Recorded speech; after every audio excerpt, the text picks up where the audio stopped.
Story 1. The Sword at the Post. A Day in the Life of a Victorian Mailman. Section 1. A morning routine at the sorting office. C. 1858. You awaken in the cool, gray light of a London dawn, the fog hugging tightly to the cobbled streets. Your bed is hard, but not uncomfortable, one of the iron-framed sorts issued by the post office for lodging subsidized near the sorting centers. It is 1858, and you are a uniformed employee of Her Majesty's Royal Mail, specifically a letter carrier, of the General Post Office, what many now call a postman.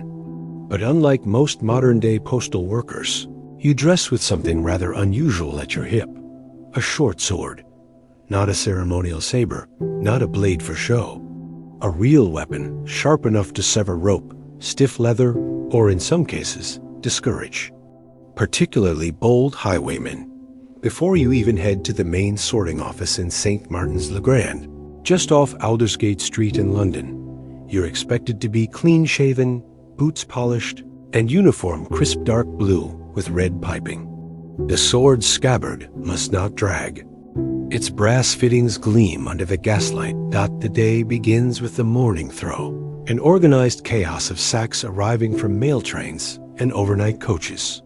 There's a low hum in the air, the sound of shuffling boots and clipped voices, reading aloud destinations: Holborn, Piccadilly, Southwark, Paddington. You take your place with dozens of others in the long hall, where bundles of letters and parcels are flung down lanes marked by region and district. In this era, the post is handled with military precision. The mail system is one of Britain's most prized logistical feats, the pride of Queen Victoria's bureaucracy. A letter mailed in the morning from one end of London can often be answered before dinner the same day. There are 6 to 12 deliveries daily in central districts. This constant churn of correspondence requires a human machine behind it, reliable, disciplined, and punctual to the minute. You, the postman, are paid around 18 shillings a week. It's not a fortune, but it's respectable, especially compared to the laborers and seamstresses who fill the lodging houses of Clerkenwell and Whitechapel. The job is coveted, secured, often by connections or military service, and carries a particular kind of status. You are trusted with money orders, legal documents, romantic correspondences, and receipts of every sort. You are also expected to carry your mail under any condition: rain, ice, fog, or social unrest, which brings us to the sword. In the early Victorian period, especially before the introduction of police constables on every corner, letter carriers, especially those transporting high-value mail, were armed as a matter of policy. The streets between districts could be unpredictable. Street gangs, remnants of highway robbery culture, and drunken soldiers on half-pay all presented risks to those moving valuable parcels. Postmen delivering pensions or legal notices to outlying boroughs might find themselves targets. The standard-issue sword, known as a cutlass in official memos, is not elegant. It is utilitarian, a short, heavy-bladed weapon derived from naval boarding arms. Its presence is not just for defense, but as a deterrent. It reminds the public that you are part of the Crown's infrastructure, not just a servant carrying envelopes. Precisely 6:15 a.m., you are handed your first route of the day. You sign a logbook, collect a pouch lined with oiled canvas to keep the letters dry, and sling it over your shoulder. In your other hand, you carry a stout walking stick, somewhat official, somewhat practical for fending off stray dogs. By now, the city is starting to awaken. Vendors with carts of buns and kippers fill the side alleys. Newsboys shout headlines. From the Illustrated London News, a woman in a bonnet, barely awake, opens her door just wide enough for you to hand her a sealed envelope marked urgent. Your route is Clerkenwell to Islington, a stretch that winds between slums and merchant homes, factories and tea shops. You walk in rhythmic pace, trained to make exact times at each collection box. You know your route by heart, but you also Know where the dogs bark, where the cobbles are loose, and where a man might jump from behind a wagon in search of a money order he suspects you carry. Though the modern imagination often envisions a Victorian England of lace and manners, the truth is much more practical, even gritty. The fog makes it hard to see even 10 feet ahead. Gaslights sputter with poor pressure. The city, though majestic, is full of smoke, sewage smells, and the constant rattle of wheels and horses. But through all of this, the post must move, and move. It does. You make your stops methodically. A tailor shop on Gray's Inn Road, a small solicitor's office near Chapel Market, and a residential row house where 2 letters are addressed simply, to Miss Wiggins, upstairs back room. You never see Miss Wiggins, but you always deliver. Many residents rely on the mail, not just for communication, but for the pacing of their days. Some families receive money from sons serving in the army in India. Others await verdicts from courts or letters of employment. You begin to sense that your role is more than just delivery. You are, for a moment, the connection to a larger world. The sword bumps your hip every few steps. You haven't drawn it in months, perhaps years, but you're required to carry it. It reminds you, and those who might consider accosting you, that the job carries risk and status. As the morning route winds down, you return to the sorting office briefly. There, you'll be given the second throw, the late morning dispatch. But as you sip the tea, hastily prepared by the office, girl lukewarm, sweetened with condensed milk, you hear a murmur among the senior clerks. There's news of an intercepted parcel, a letter opened by mistake, or perhaps a forged money order found in a mailbag from Whitechapel. The conversation halts when you enter the room, but the tension lingers. In the world of Victorian mail, secrecy and scandal lie just beneath the surface. The honor of the post office is fierce and guarded. What happens if a postman is found to be involved in forgery, or worse, theft? As you gather your bag for the midday round, one of the older clerks eyes your sword and says, "Strange, isn't it? How quiet days often hide the worst surprises." You nod, unsure what to make of it. The door closes behind you, and you're back into the streets once more. But as you begin your next route, you can't help but wonder, when did the sword become more than just a symbol? And why, if peace reigns in the Queen's streets, are you still expected to carry it every single day? Section 2. Through fog and foul play. The hidden dangers of the mail route. The fog thickens as you step once more into the streets, your boots clicking rhythmically on damp stone. It is nearly noon now, and yet the sky remains the color of dishwater, clouded, cold, and impenetrable. The smell of coal smoke, horse dung, and boiled cabbage mingles in the air.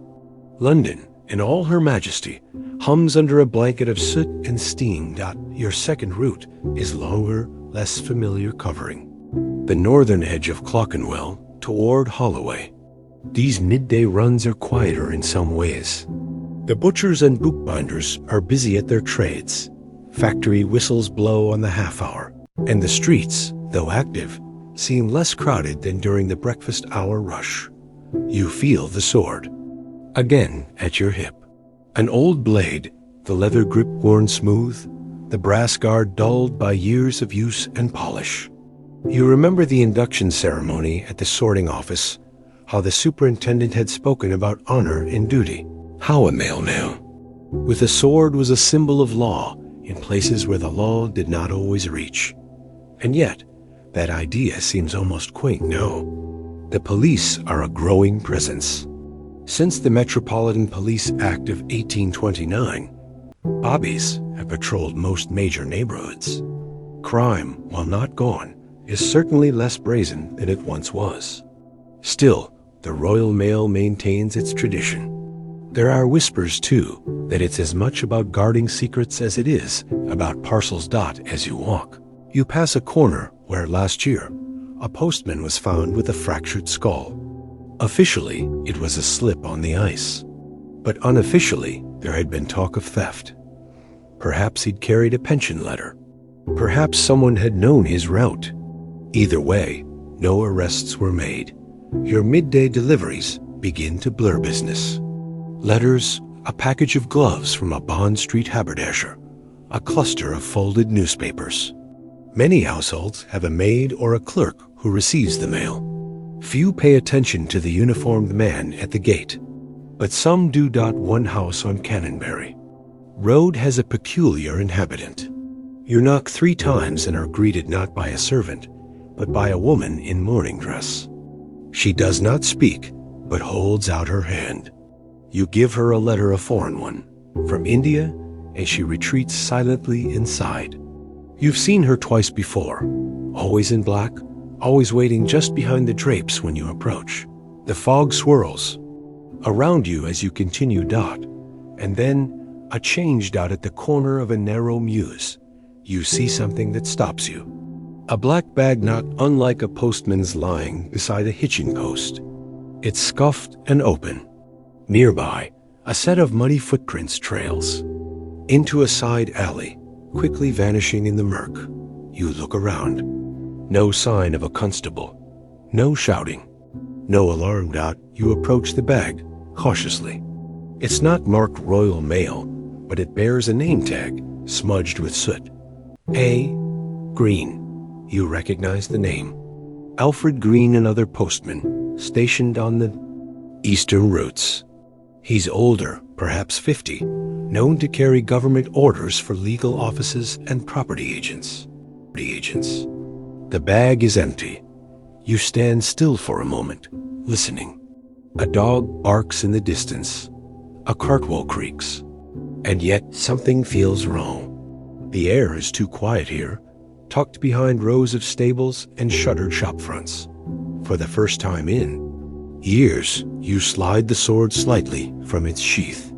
Just an inch, enough to feel the tension in the steel. You are not a constable. You are not expected to investigate. But this is a colleague, a friend even, and the bag was abandoned. Your heart quickens as you walk into the alley. It curves slightly, narrowing between 2 crumbling brick walls. The smell of hay and dung is sharp here, from horses recently stabled. At the end, you see it, a figure hunched in a doorway. It's Green, alive but only barely. He's slumped against a wall, one hand clutching his coat, the other limp at his side. His cap is gone. Blood stains the hem of his uniform. You rush to his side, kneeling. In the damp. Alf, what happened? He groans, blinking slowly. They knew. They knew I'd have it. The deed papers said it was worth hundreds. Who? He doesn't answer. His eyes roll back for a moment, then flutter open. Didn't think they'd come in daylight? You? Stand and scan the street. Still no one. The fog has swallowed all. You help him up as best you can, his weight heavy and unwieldy. With some effort, you guide him back to the main road, flagging down a brewer's cart. The driver, a heavy-set man with a ruddy face, helps you lift Green onto the straw bed in the back. He's one of ours. You explain, showing your badge. The brewer nods. I'll take him to the infirmary. You thank him, and for a moment, consider abandoning your route. But protocol is strict. You report first. Always. Back at the sorting office, the mood is grim. You relay what happened, and a supervisor takes quick notes. A message is sent to the nearest police outpost. They'll investigate, but you know how these things go slowly. If at all. Later, you're summoned to the senior clerk's office. He's a man of few words, clean-shaven and severe. We will not speak of this to others, he says flatly. The public must trust the post. There are interests at play. You ask about Green. He'll recover, they say. No serious injuries. But there's a look in the clerk's eye that troubles you, a kind of warning. As you leave the office. You pass the locker where spare swords are kept. For the first time, you notice just how many are missing signs that others, too, have found need of them. That evening, as you write your incident report in longhand, the candle flickering beside, you can't help but reflect on the strange balance your role requires. You are not a soldier. You are not a spy. And yet, somewhere between the street lamp and the letterbox, danger lies hidden. You carry a sword, not because of what you fight, but because of what you must carry through the world. Secrets, wealth, memory dot as you fold thee. Report and seal it with wax. You find yourself wondering, was this an isolated attack or part of something larger? Something growing beneath the cobbled surface of London's post roads? Section 3. Honor among letters. The legacy of the armed. Postman word count. Approx. 1,750. The following morning, London feels much the same. Gray skies, the smell of wet brick, and the echo of hoofbeats along Aldersgate Street. But to you, the city seems heavier, no thicker with fog than before, perhaps, but somehow denser with uncertainty. You had slept little. The image of Alfred Green bloodied, breath ragged in the alley lingered behind your eyes, his mailbag empty, his attackers unseen. It was not an attempted robbery on the surface. They had taken documents, not money, and the post office had responded with an unnerving silence.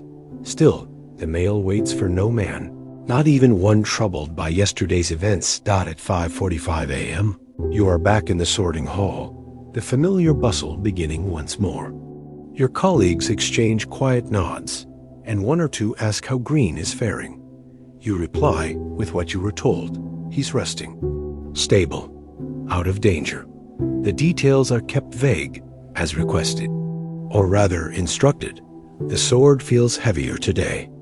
Not in weight, but in presence. It no longer bumps against your hip with idle indifference. You are suddenly aware of it, how it glints slightly when the gaslight catches its polished edge. How the grip bears the sweat of those who've held it before you.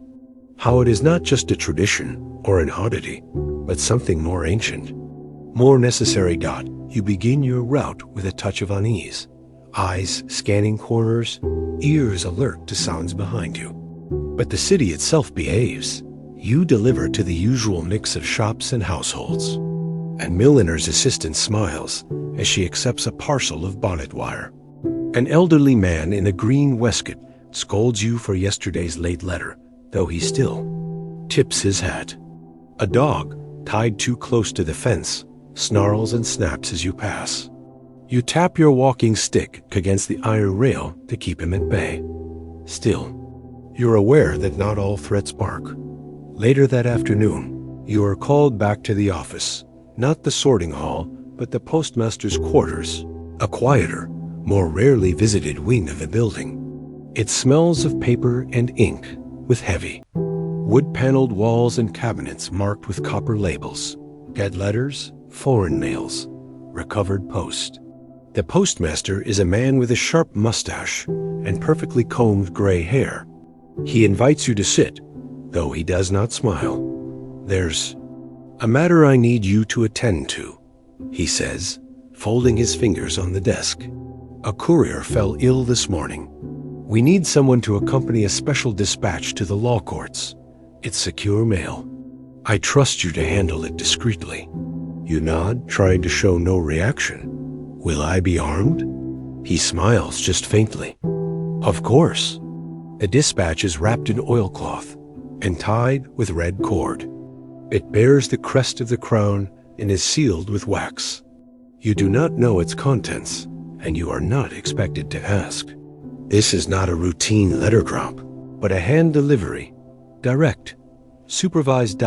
You leave the office by a side door, sword and bag properly fixed. A constable is meant to meet you halfway, but delays are expected in this city. So you begin the walk. Alone. The route to the Royal Courts of Justice is not long, but it cuts through a part of London known for its contrasts, grand halls next to crumbling tenements, cafes near gin shops, private law offices above pawnbrokers. On Chancery Lane, You pass a boy selling penny dreadfuls. They're lurid. Covers promising crimes and curses in equal measure. It's near Shoe Lane that you notice a figure tailing you. Not close enough to raise alarm at first, just near enough to linger. He wears a coat too large for him and carries nothing. Number. Parcels. No cane. No purpose that you can see. You test the theory by turning down a side alley. He follows. You pause at a lamplighter's pole. He stops, pretends to check his boot. You grip the sword hilt. The Royal Mail trained you for this in theory. But in truth, you've never drawn the blade in public. You know how it feels in the hand. You know its balance. But steel against steel ore, against bone, is another matter entirely. You cut across Holborn Circus, now bustling with late-day traffic. The gaslights are being lit. The shops are closing. The figure stays with you, now joined by a second. Both young, both watching. You cross into the legal district stone facades, wide archways, men in robes emerging with bundles of documents. The courts are just ahead, tall and gray, like sentinels. You quicken your pace. So do they. Then dash intervention. A whistle. Sharp and piercing. From the corner comes a constable, heavy coat swinging as he walks quickly toward the scene. The two figures hesitate. One utters something under his breath, and then they vanish back into the crowd, into the alleyways. Swallowed by London's labyrinth. The constable tips his hat. All right then, you nod, breath catching in your throat. Better now. He escorts you the final steps to the law courts. The dispatch is handed over with ceremony. A senior clerk signs your log. Another seals it in a vault behind an iron gate. You leave, sword unblooded, yet not untouched. By the time you return to the sorting office, darkness has fallen. You expect the usual check-in, a log to sign, perhaps a note from the superintendent. Instead, you find a package waiting for you. A slim one, wrapped in brown paper. Inside, a new sword belt. Stamped leather. Stronger than your old one. A note attached reads, "For service without complaint. The streets remember more than the records." GPO security office. You sit for a moment, quietly holding the belt. You think of Green, of the clerk who spoke of secrets, of the unsaid tension in the post office's halls.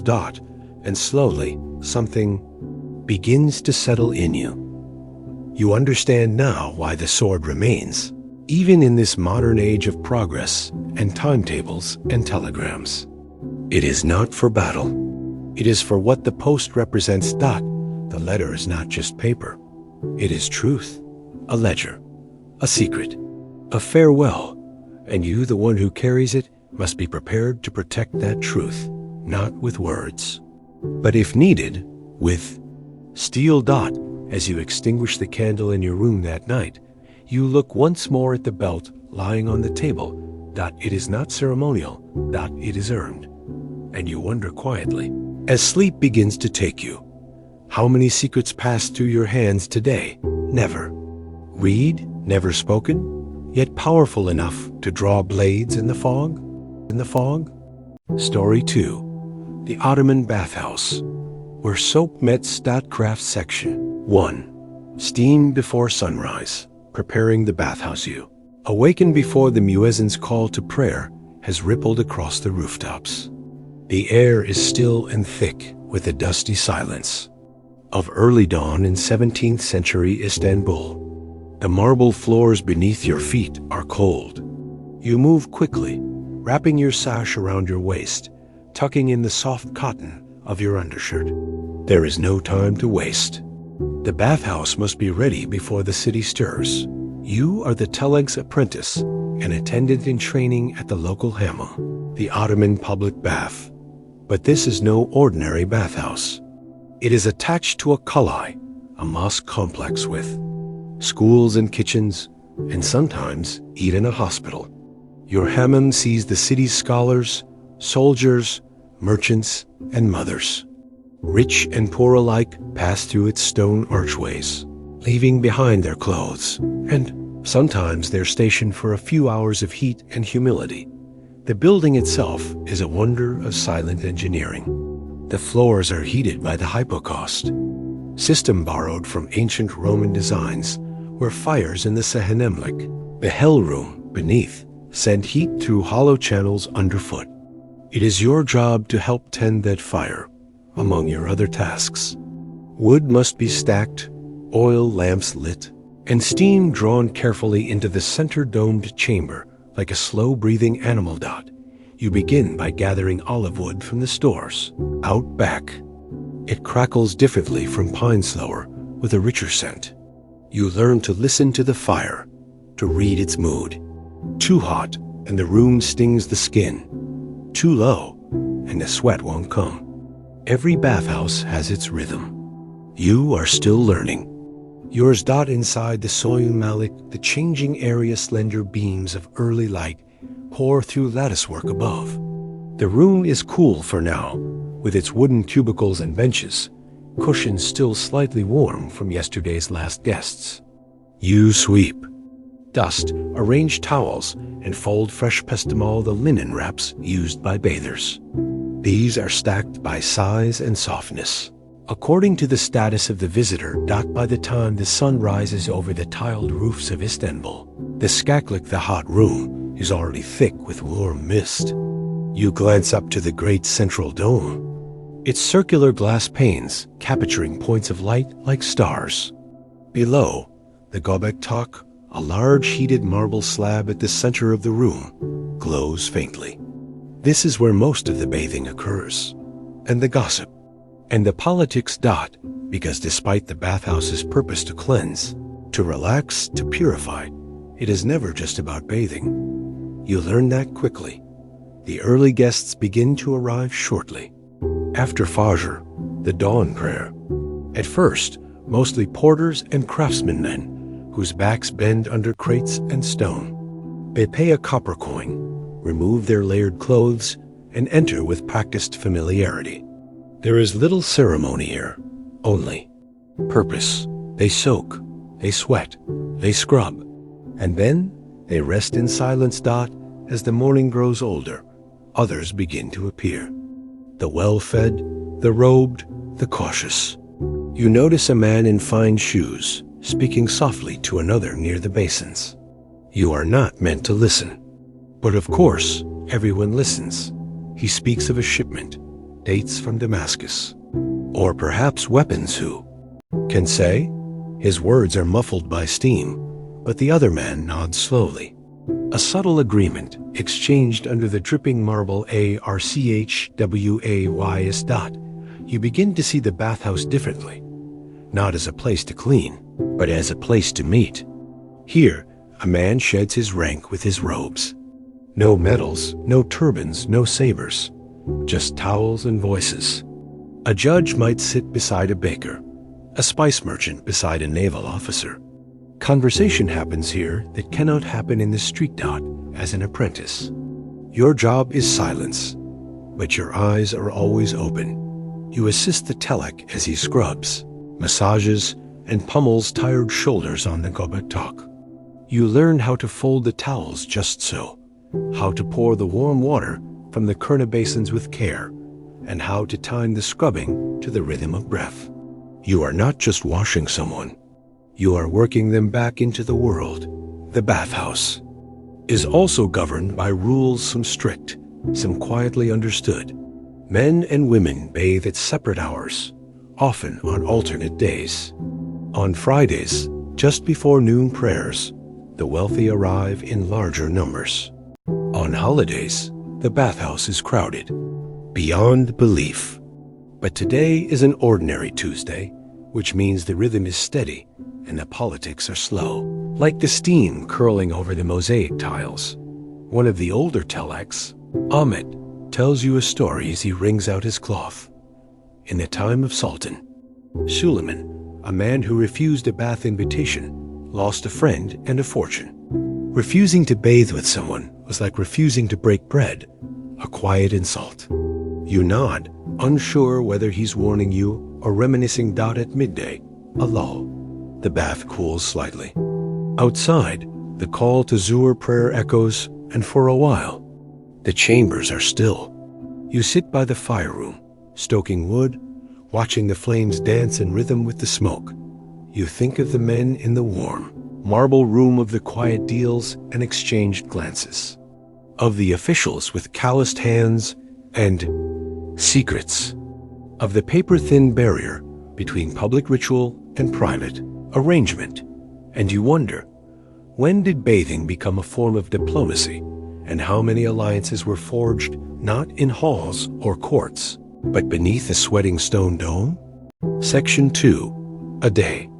Of soap, gossip, and secrets. The steam thickens as the morning slips into afternoon. Sunlight outside now pours sharply over the city's domes and minarets, but within the hammam, the world is timeless. The air here is heavy with moisture and rosemary oil, dim with filtered light and the soft slap of water on stone. Inside this slow-breathing chamber, nothing happens quickly yet. Everything, somehow, happens all the same. You, the apprentice, Telek, are moving through your routine. The hot room has filled steadily since mid-morning. The rhythm is now well underway. Soap, water, scrape, pour, repeat. But the real activity is not just in the body scrubbed or the sweat drawn. It's in the words exchanged between strangers and old friends alike. You begin to understand that the hammam is not just a bathhouse. It is a kind of stage, a place where information moves as easily as steam. A whisper under the dome can carry farther than a shout in the street. Across the room, a group of older men sits in a semicircle. One has the reddish robes of a mid-level court clerk. Another, a merchant with a thick mustache and rings still clinging to his fingers despite the heat. They are speaking low and carefully, voices barely above a breath. You catch only fragments as you pour warm water across the shoulders of a drowsing porter. Delay in Eder. Grain not arrived. Too many ships moored at Delata. The governor's son was seen here last week. Unmarked. Quiet. Each phrase is followed by a stretch of silence. A pause that suggests more is being said in what's unsaid. You're trained not to stare, not to linger. But you feel the atmosphere change around these conversations. Even as oil is worked into, aching joints and lather whipped across backs. Something more important is happening, something invisible. Later, a young man enters, clearly nervous. He is not a regular. His pestimol is poorly wrapped, his eyes darting around the chamber. He selects a seat far from others and requests no help from attendants. Strange. You recognize him after a moment. He's the son of a minor official from the fish market district. Rumor once tied his family to a bribery case that mysteriously vanished after an early retirement. No one speaks to him. Yet you notice two men nearby adjust their seating so they're within earshot. One gently massages his arms. The other pours cool water over his own head. Neither appears to be watching. Both are. Here in the bathhouse, proximity is often intentional. A few women pass briefly through the changing area, visiting at odd hours under special permissions. It's common in large hammams for women of status to rent the entire building for private occasions. But in this case, they simply leave a parcel with a young errand boy and vanish. You catch sight of a seal on the parcel before it's carried off. An old noble family long fallen from favor. You ask nothing. You do your work. You scrub the back of a bookseller who quotes poetry between rinses.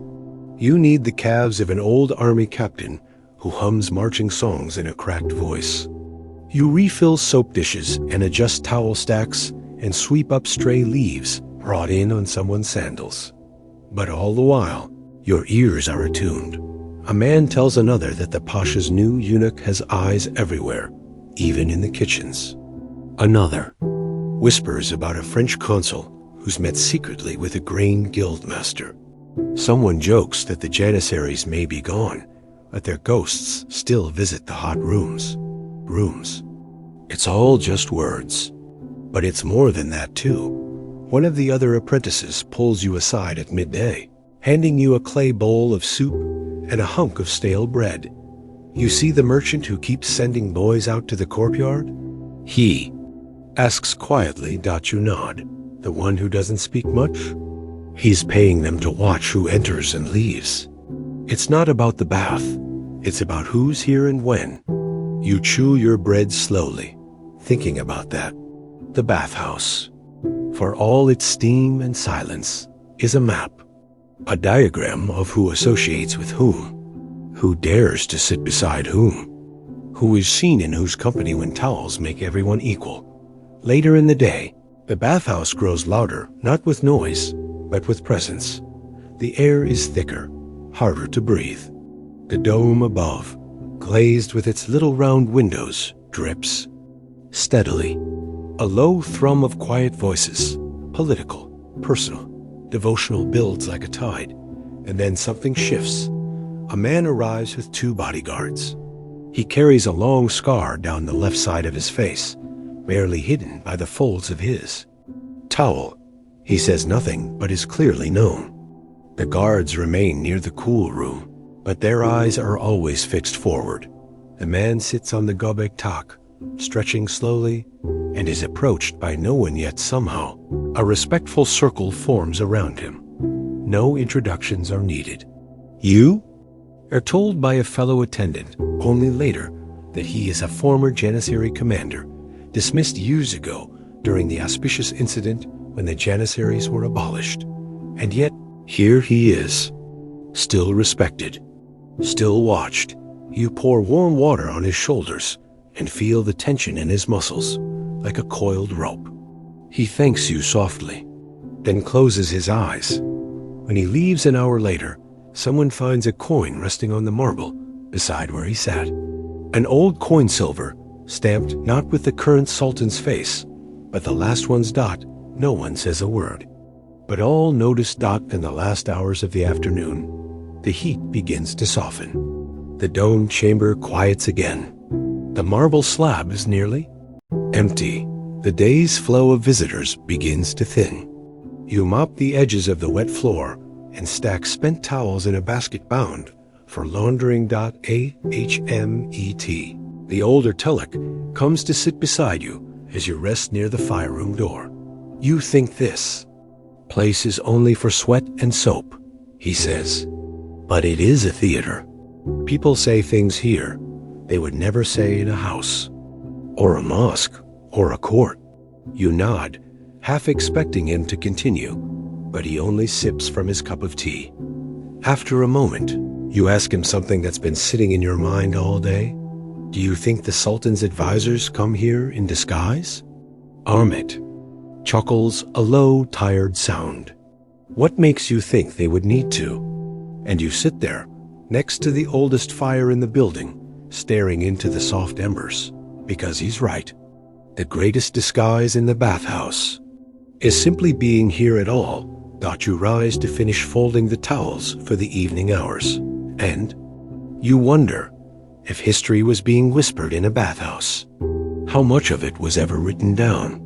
The quiet diplomacy of warm water word count. Approx. 1,750. The day is ending. Outside, the golden light of sunset begins to slide across the tiles of domes and the pointed silhouettes of minarets. In the streets, hawkers call out final offers dates, roasted nuts, sesame bread, charcoal. The city of Istanbul exhales after another long day, but inside the bathhouse, a different kind of quiet has taken hold. You remain within the warm chambers, a soft towel slung over one shoulder, your hands raw from water and lime soap. As the younger Telaks begin to clean the basins and sweep the marble floors, you pause in the heart of the skaklik, the hot room. Here, in the low hiss of steam and the gentle drip of condensation from the dome above, time seems to melt. Reflect on the day, on the whispered deals, the knowing glances, the layered meanings that hung in the air like mist. You are no scholar, no merchant, no official. But working here, in the folds of daily routine, you've seen more than many who sit in courts or palaces. You've seen how trust is built not with words, but with shared silence.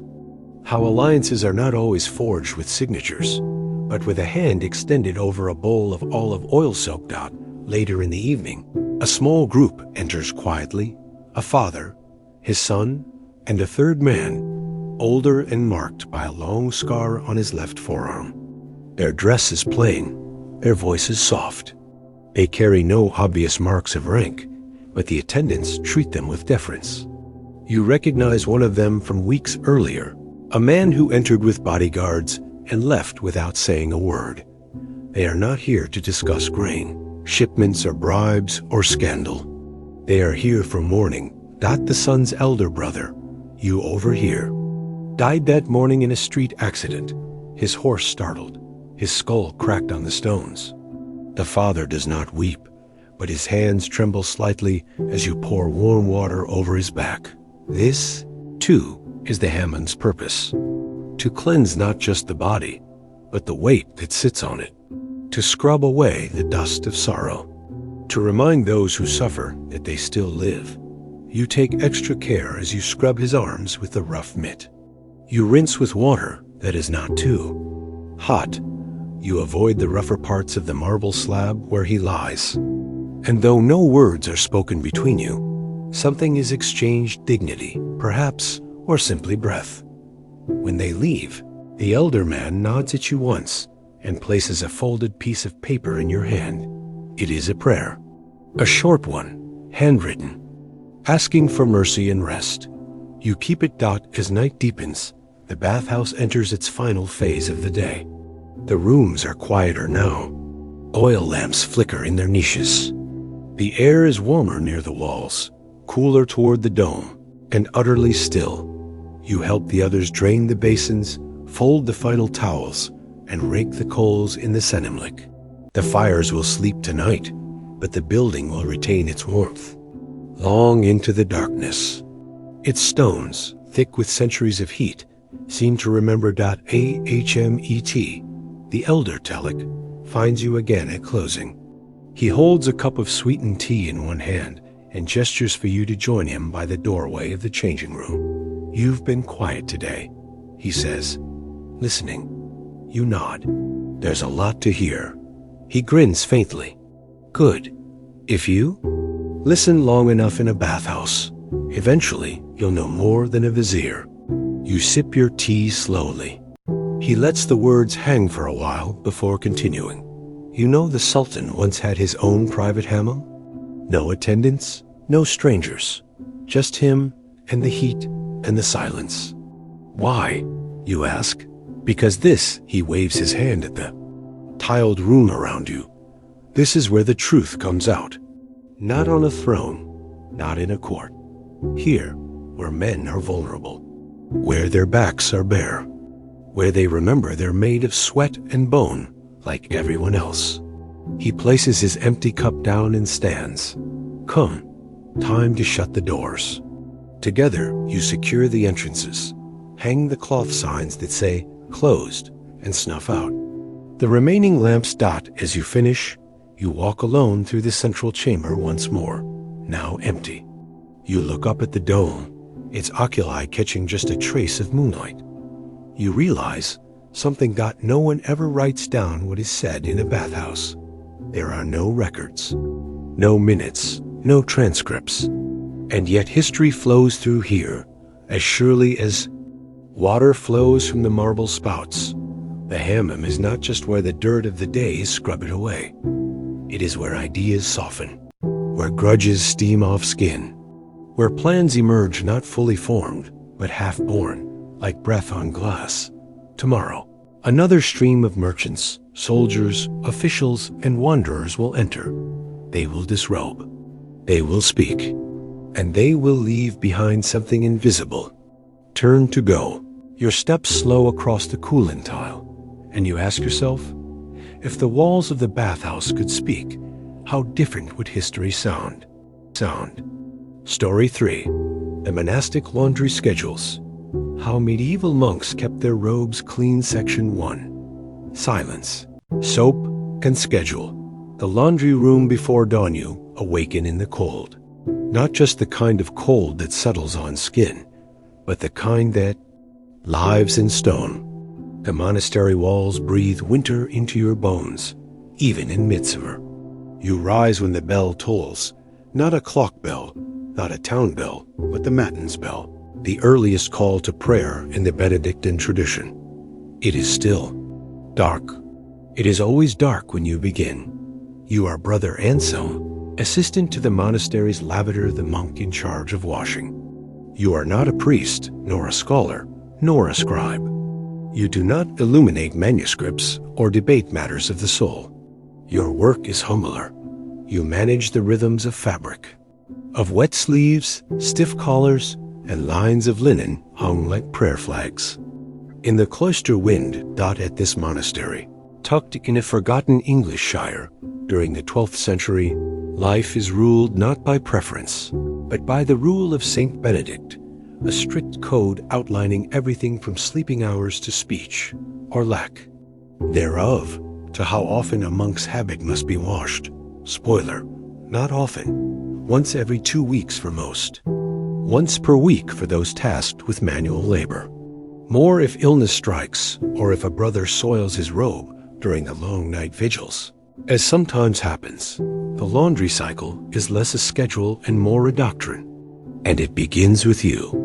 Laundry chamber, known simply as the lavatorium, sits beside the kitchens near the herb garden. You walk to it now, your sandals slapping softly against the icy flagstones. The sun has not risen, but the stars are beginning to fade. Your breath clouds in the air. You begin by fetching water from the well. Cold, iron-rich, and slow to draw. You lower the wooden bucket, counting the turns. You know exactly how long it takes. You know how the rope creaks when full. You know the splash it makes when poured into the first vat. The monastery cannot afford fine soap.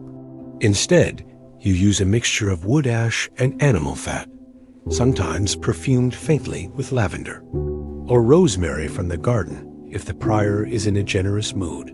For stained garments, you mix a stronger paste made of fuller's eartha, type of clay used for degreasing cloth, or sometimes fine sand for abrasive scrubbing. Each monk's habit is nearly identical. A heavy woolen robe, dyed a murky gray or brown, with a long scapular draped over the shoulders. They are made to last through years of kneeling, sweating, fasting, and farming. But they still need washing, if only to maintain the dignity of the cloth. You prepare your tools. A worn scrubbing board, stones for beating, buckets, already mended with copper rivets, wooden paddles for stirring, a soap cloth for applying paste to seams. Silence surrounds you, not reverent, but practical. Talking is not permitted until after prime, the second prayer of the day.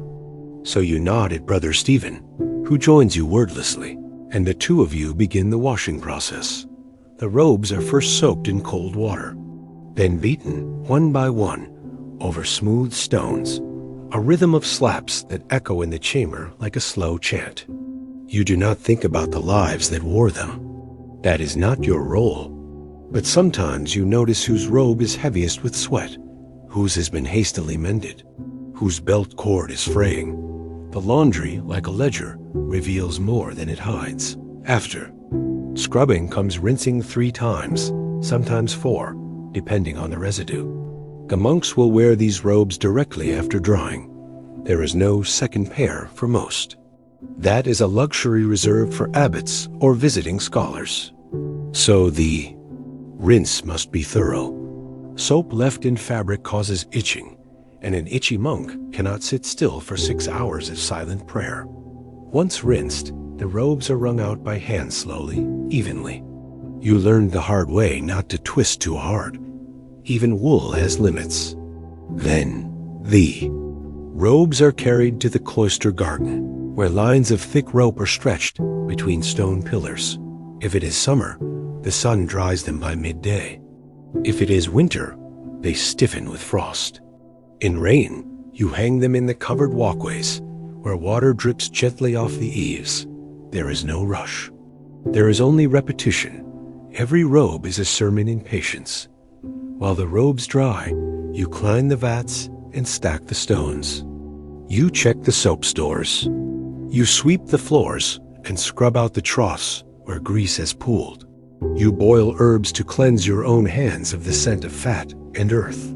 You do not complain. Complaining is not part of the rule. Later, after sext, the midday prayer, a few brothers come quietly to retrieve their robes. They nod, offer blessings, sometimes smile. Some notice if you folded the hoods a certain way. Some don't single quotes T. Brother John, a cook, thanks you with a crust of fresh bread. Brother Dominic, a scribe, doesn't make eye contact. He never does. You think nothing of it. The cloth is the same either way. Sometimes, as you sit alone in the laundry, chamber after Compline, the night prayer, you run your fingers across the damp ropes and wonder what it means to serve this way. You do not argue scripture. You do not copy gospels. You do not chant in the choir stalls. But you do keep the brothers clean dot, and in this world half divine. Half mud, that is no small thing. Your robes are warm too. You will wash your own tomorrow. But not today. You close the wooden shutters of the laundry room. You seal the ash bins. You stoke the small brazier for tomorrow's boiling.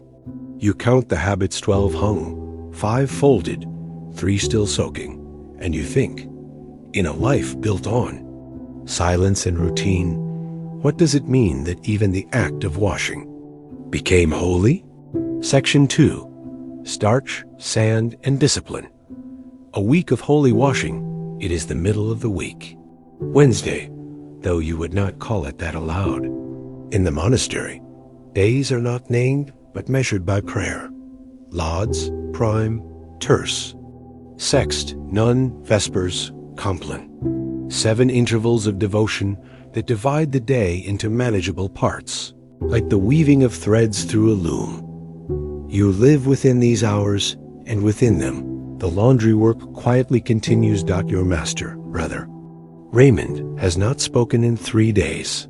Not out of anger, but because he is practicing a temporary vow of greater silence, an additional discipline taken during the lead up to the Feast of the Assumption. This means you are now running the laundry schedule with minimal instruction. Not that much instruction is needed.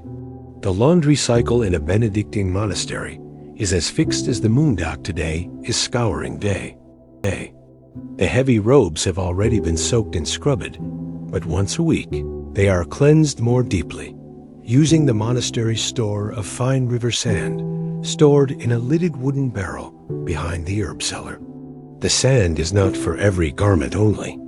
For those stained with grease or marked by field labor, you pour a modest handful into a damp wool cloth, wrap it tight, and use it like a dull stone to work across stained seams. The friction is rough, but effective. You learned early on to avoid vigorous scrubbing on the scapulars. Too much effort there can thin the wool, creating bald patches that must be mended by the sewing monk. Brother Henry, a man with little patience for carelessness. Second cloth contains a paste of soda ash gathered last month by burning seaside plants and boiling their ash in rainwater. This is your best tool against the stubborn marks left by tallow, wax strips, and the occasional ink blot from the SCRIPTORIUM. Brother Raymond, even in silence, watches from the corner. He nods faintly when you apply the soda paste in slow circles. You've learned to be precise, to treat the wool not just as cloth, but as an extension of the person who wears it. For a monk, the habit is not merely clothing, it is a declaration, a visual reminder of a life surrendered to simplicity. And cleanliness, it turns out, is not vanity here. It is a form of respect, both to the body and the divine. The process today is long. The fire is reluctant, and it takes most of the morning to heat enough water for the second rinsing vat. During the wait, you haul damp robes to the drying lines. In the cloister, the sun is warm today, and the linen sheets dance lightly in the breeze. This is a rare kindness. Too often the air here is still, and the wool dries stiff and sour. While the fabric dries, you fetch supplies from the herbarium. Brother Elias, the gardener, allows you to gather marjoram, thyme, and rose petals, a gift for the guesthouse linens. He says little, but smiles when you thank him. You tuck the herbs into a cloth pouch, careful not to mix them with the laundry ash you carry in the other. These herbs will be steeped in boiling water, the resulting infusion strained and sprinkled over the guest towels before folding. It's not for cleanliness exactly, more for comfort, for appearance. A reminder that even in a world of vow-bound silence, a guest should feel tended to. Back in the laundry, you prepare the starch bath. Starch is rare, saved for festival garments and table linens. It is made from boiled wheat bran, then strained through a cloth sieve and cooled until thickened. Today, you are tasked with dipping the altar cloths and the cuffs of the abbot's mantle. The process requires delicacy. Too much starch, and the fabric becomes rigid. Too little, and the folds collapse before vespers. You dip the cloth evenly, lift it out slowly, and hang it over a cedar frame. It will take 3 days to dry fully. Once dried, it will be gently pressed between warm stones, your version of ironing. You pause and watch the linen sway gently in the cloister breeze. You feel a strange satisfaction. It is not the same as finishing a manuscript or preaching a sermon, but it is honest. That evening, a novice arrives just before sunset. His robe is stained with blood, not his own. You quickly learn, but from a wounded goose he found and tried to carry to Brother Elias. It panicked. There was flapping, squawking, and a snapped wing. A minor disaster. You clean the habit with the help of alum mixed with vinegar and cold water. The smell is unpleasant, but the blood lifts.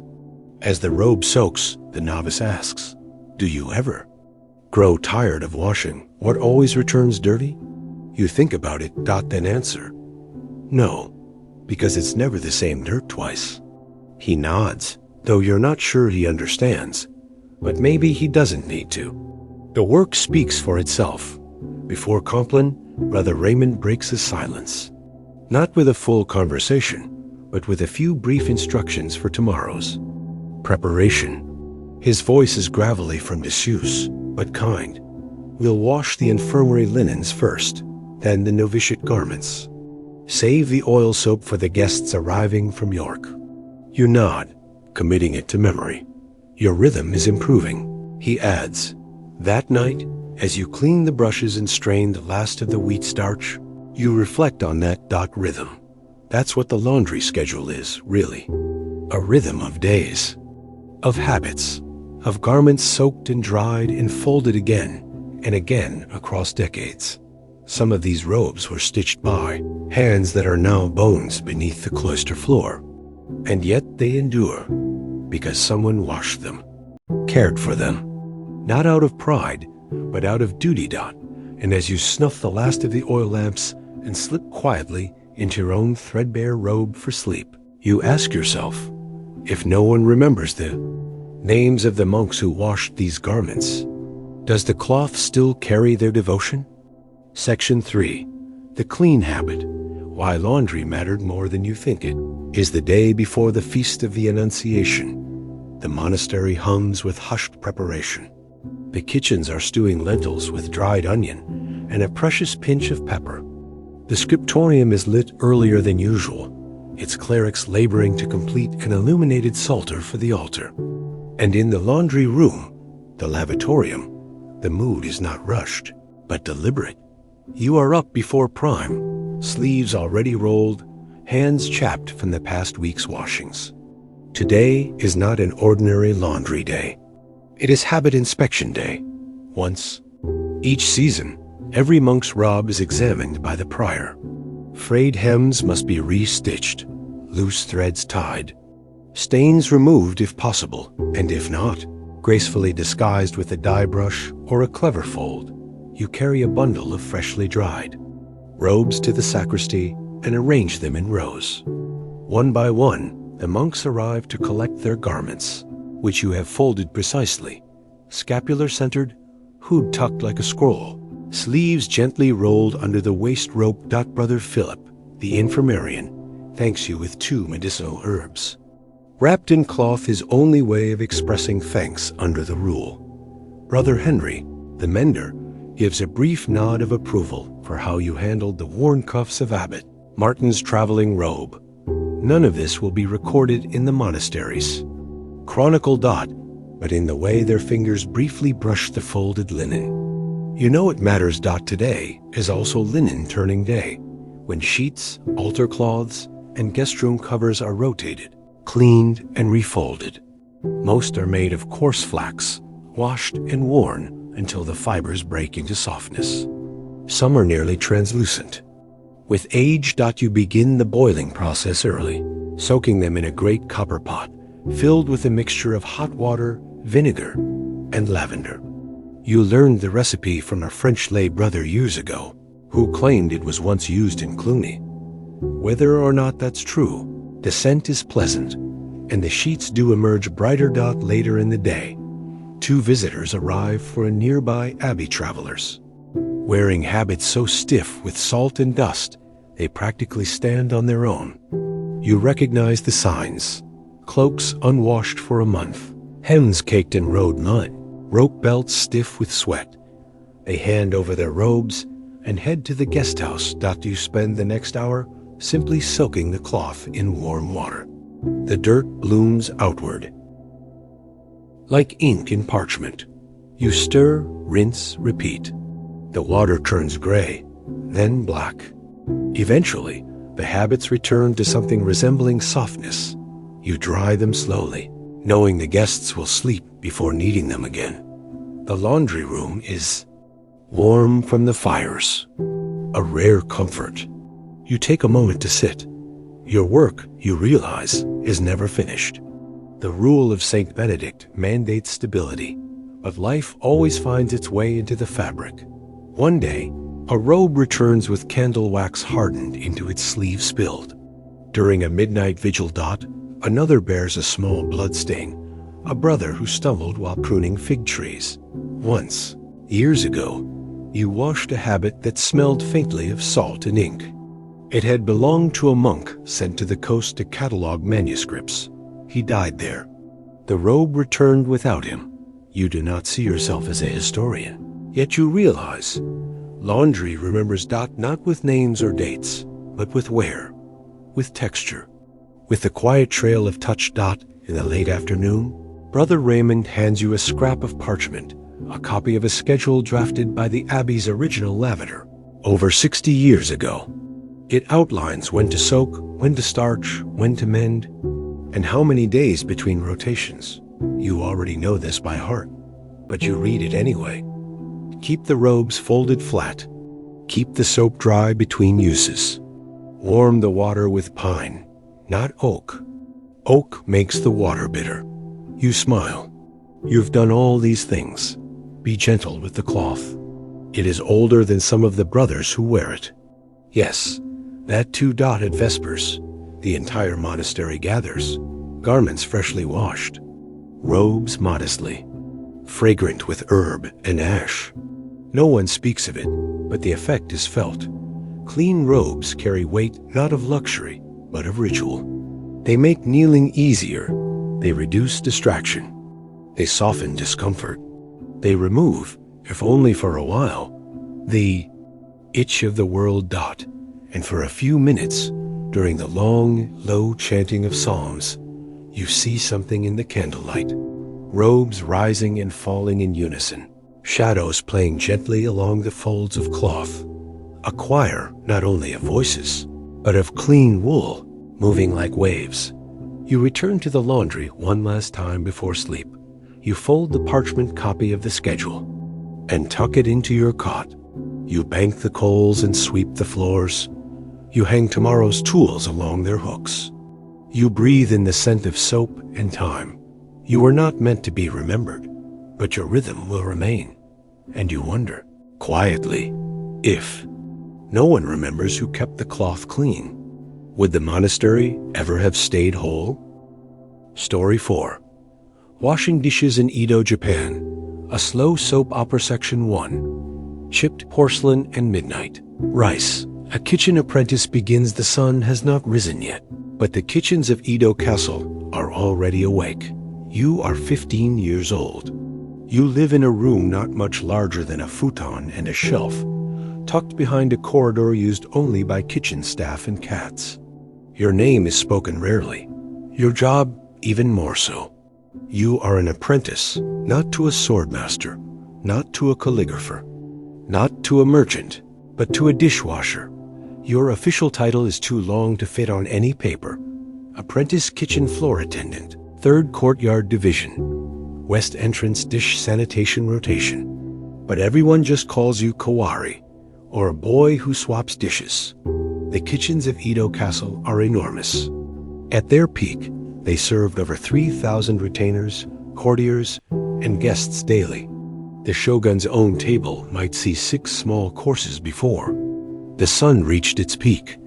None of them were your concern. Your job was further downstream, at the water basins near the back, just before the stone drainage channel that carried the waste away into the castle moat. You rise before first light. A bell rings gently from the kitchen corridor, a soft metal chime meant not to wake the sleeping lords above. You tie your robe, tuck your sleeves, and step quietly past sleeping forms. Others like you, boys and a few quiet girls, mostly orphans, or net servants. Some will graduate to vegetable chopping, some to fish scaling. A lucky few might one day ladle soup in the presence of a daimyo, but for now, your world is ceramic and steam. The dishwashing stations are arranged in 3 rows, each with a long wooden basin lined with lacquer to prevent leaks. Water is poured from buckets filled earlier at the well carried by stronger arms than yours.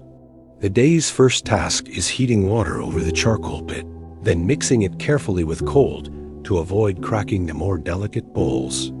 There are many kinds of dishes in Edo Castle: lacquered wooden trays for serving dried fish and pickles, porcelain bowls imported from Arita, and even china crackled with fine blue glaze, iron serving pots used for root stews in winter.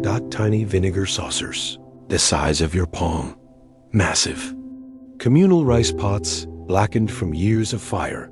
You must know which can be scrubbed with hemp cloth, which must be rinsed only with water and soft fingertips. A single scratch on a lord's cup could cost someone their position. Maybe yours. The senior washer, an old man known as Uncle Cough, teaches you the rhythm. Hot, wipe, rinse, stack. Never cold first. Cold makes rice harden. Sauce. Dishes go in vinegar. Never mix vinegar with fish water. Stack by owner, not by shape. If you mix the daimyo's cups with the poets, you'll disappear. You do not ask what that means. You learn quickly. By midday, the flow of dishes intensifies. The first meal asameshi. The morning rice is done. Low-ranked samurai and kitchen guards eat early.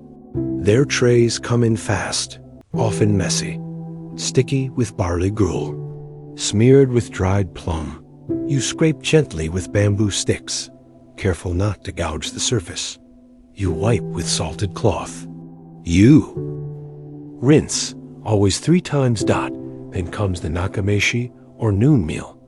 More complicated dishes, more ceramic bowls, more danger. One slip, one cracked lip on a dipping bowl, and your hand might taste the switch. The rhythm is constant. Swish, stack, wipe, rinse, drain, and all the while, the heat rises. The charcoal pits make the air heavy. You sweat, but you must not drip. A drop of sweat into the shogun's rice dish, even accidentally, could mean dismissal. Or worse. No one speaks above a whisper. Orders are given by gesture. When the upper floors send trays down, they are wrapped in cloth and lowered in silence, like sacred objects. And yet, you begin to feel pride. There's a beauty in the flow, in seeing the stacks shrink with each careful movement, in lining up lacquer trays so perfectly that the reflection of the eaves above them shimmers in the surface, in polishing a cracked bowl so well that no one sees the crack, only the care. Sometimes, when no one is looking, you trace the patterns on the porcelain: dragons, cranes, waves, chrysanthemums. You wonder who painted them, who ate from them. If they noticed, you are not allowed near the dining chambers. You are too young, too clumsy, they say. But you hear stories of samurai who refuse to eat from mismatched plates, of poets who return cups to the kitchen if they smell even faintly of the last meal, of one lady who only drank tea from a green glazed cup shaped like a plum blossom. She fainted when served from a brown one. You do not know her name, but you have washed her cup twice at dusk. The cleaning slows. The last of the trays come in. You scrub the big pots where the servants' millet stew cooked. They are black and oily. You scrape gently, using paste made from rice bran and ash. The old method.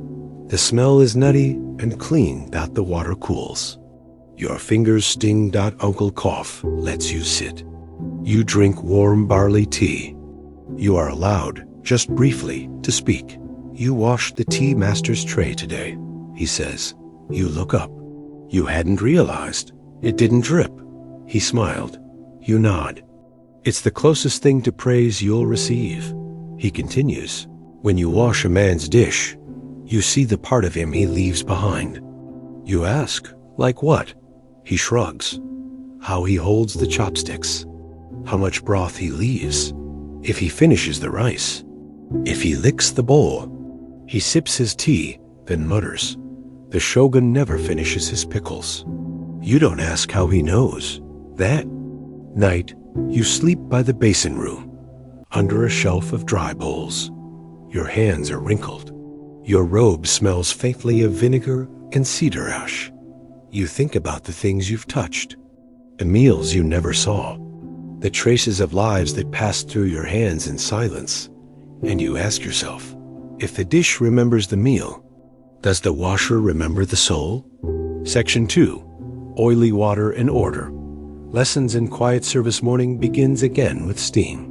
Not just the faint mist rising from the laundry fire, but real kitchen steam, the thick kind that smells of boiled barley, sweet soy, and damp wood.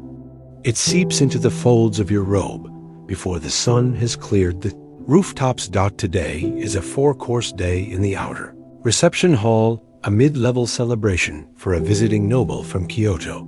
It means 24 trays, 6 kinds of pickles, 3 types of soup, and an army of small ceramic dishes to hold exactly 2 bites of fish each. That means one thing for you and the other dish apprentices. The basins will not stop. Uncle Cough, your senior washer, doesn't even speak this morning. He just nods and sets to boiling water, tossing in dry slices of orange peel to help cut grease. You follow his lead, moving like clockwork, sorting cloths, folding drying mats, checking buckets for cracks. Someone has already cracked a tray. There's a small sigh and a quick hiding of splinters. Not your fault. Not your problem. Still, you take note of the quiet panic in the apprentice's eyes. You've felt that before. By mid-morning, the first wave of dishes arrives, wrapped in layered cloth, stacked carefully by page boys with eyes downcast. The dishes are beautiful pale blue porcelain with bamboo leaf patterns, trays shaped like overlapping waves, rice bowls, with scalloped edges to hold pickled radish. You and the others unstack, unwrap, and inspect. Each piece is treated like a story. Was this rice bowl fully eaten? Did the fish sauce stain the lacquer tray? Did someone use their fingers instead of chopsticks? It happens. The dishes speak. If you listen, your hands sink into the water. Hot, oily, faintly floral. You scrub each dish with slow care, using twisted hemp fiber soaked in vinegar. That's the only way to remove the layer of aged soy glaze that coats the finer plates, a mixture of oils, broths, and sugar that settles into the pores of the ceramics if left too long. Uncle Cough is muttering again, not in conversation, just to himself. Something about a cracked rim, a ghost of a dragon pattern worn down by too many scrubbings. You can't make it out. The hiss of the water drowns it. You notice one bowl is heavier than the others. A black lacquered chowina tea bowl used only during formal rituals. It bears a tiny inscription near the base. You can't read the brush marks, but you know from the way Uncle Cough takes it from you that it is important. He rinses it himself. 3 passes, each with separate water. Then he returns to the trays. You ask. Finally, why 3 times? He shrugs. First is for the dirt, second for the taste, third is for the spirit. You don't know if that's superstition or ceremony, but you rinse your own bowls the same way. At noon, a flurry of broken rhythm disrupts the flow. A court attendant bursts into the basin hall, holding a saucer still smeared with vinegar and a single grain of rice. The guest from Kyoto says this smells of eel. You stiffen. That dish was washed with the others, but not soaked in the charcoal vinegar rinse used to neutralize stronger smells. You are rushing. It was yours. You bow deeply. Twice, you say. Nothing. That is the rule. Uncle Cough, without speaking, steps forward. He takes the dish. He soaks it himself. He dries it with a fresh cloth and sets it on a special lacquered stand to air. Then he glances at you, not angry, not cruel, just tired. At the next basin, he quietly mutters, "Better to be slow than invisible." You repeat it silently as you return to scrubbing. The afternoon brings the fish trays, the real challenge. You recognize them from smell alone. Thin cedar planks darkened with sesame oil, stained faintly yellow from cured roe. The salt eats at the wood if you don't. Clean quickly. You take out the rice bran paste mixed this morning. It works like a soft scrub, drawing the oils from the grain of the wood. While rubbing a tray, your cloth catches on something, a groove in the corner. You look closer. Carved, shallow, barely there. A tiny lotus blossom, not a crack, not a stain, just a small, perfect reminder that someone once crafted this with care. You wonder if the noble guest noticed. By late afternoon, the dish is slow. Water grows cooler. The steam no longer lifts into the air. Uncle Cough lets the buckets rest and leans back on a worn bamboo stool. You're getting faster, he says, voice low. You thank him. But that's not the point, he adds. Getting quieter is. You blink, quieter? He smiles. Some things get louder the harder you scrub. Anger, pride, hurry. But a good washer, he taps the basin, makes no sound at all. He hands you a lacquer tray. Try again. You do, this time with less pressure. The cloth whispers. Instead of slapping, the water stays calm. You wipe, rinse, place. He nods. That's it. That's the sound of work well done. As evening falls, the last of the dishes dry on cedar racks in the back corridor. A breeze moves through the open shutters. You see petals falling from the distant plum trees, drifting like ash onto the edge of the wooden walkway. You are tired.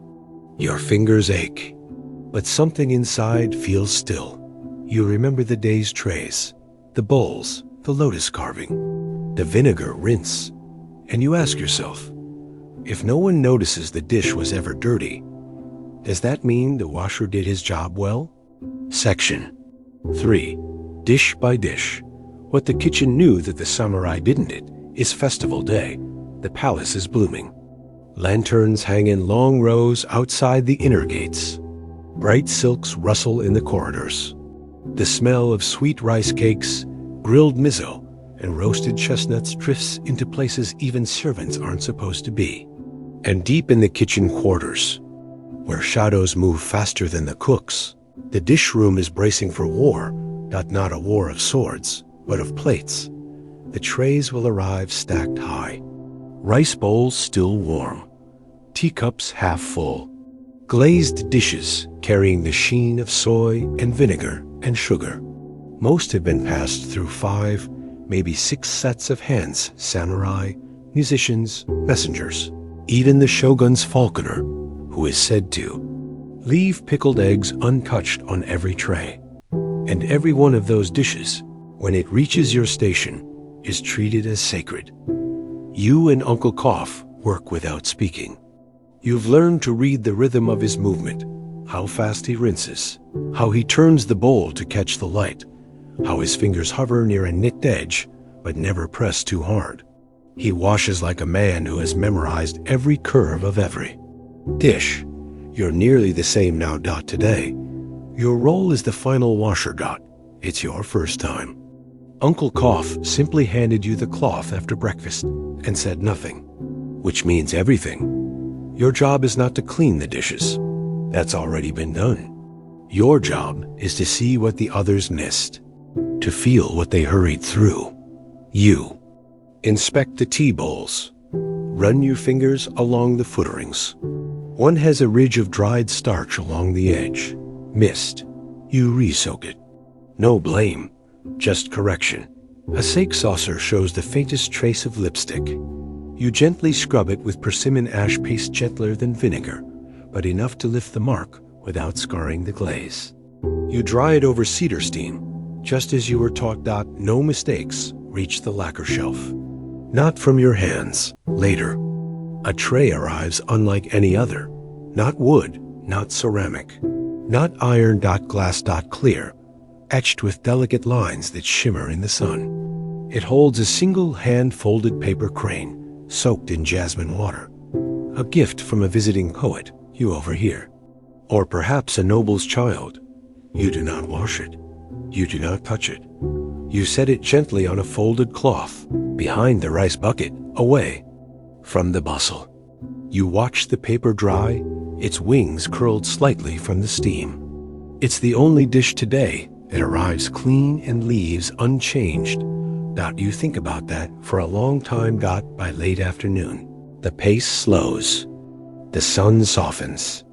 Musicians are playing somewhere in the distance, flute and koto, faint through the lattice windows. You wipe the last tray, stack the last saucer, and carry a full bundle of clean cloths to the cedar racks. Uncle Cough sits near the hearth, fanning the embers. His eyes are closed, but he speaks. You did well. You don't reply. There are more beautiful jobs, he adds. More honorable ones too, but few more honest. You nod. It's true. Dishwashing here is not just about tidiness. It's about preservation. The palace runs on appearance, on ceremony, and no ceremony survives without clean dishes. You remember what I said? He asks. About what gets louder the harder you scrub? You do. Pride, anger, hurry. He chuckles, but also silence. It too becomes sharper with every plate. You sit beside him. You share roasted chestnuts someone left behind. Warm, nutty, flecked with salt. And you ask him something you've never dared before.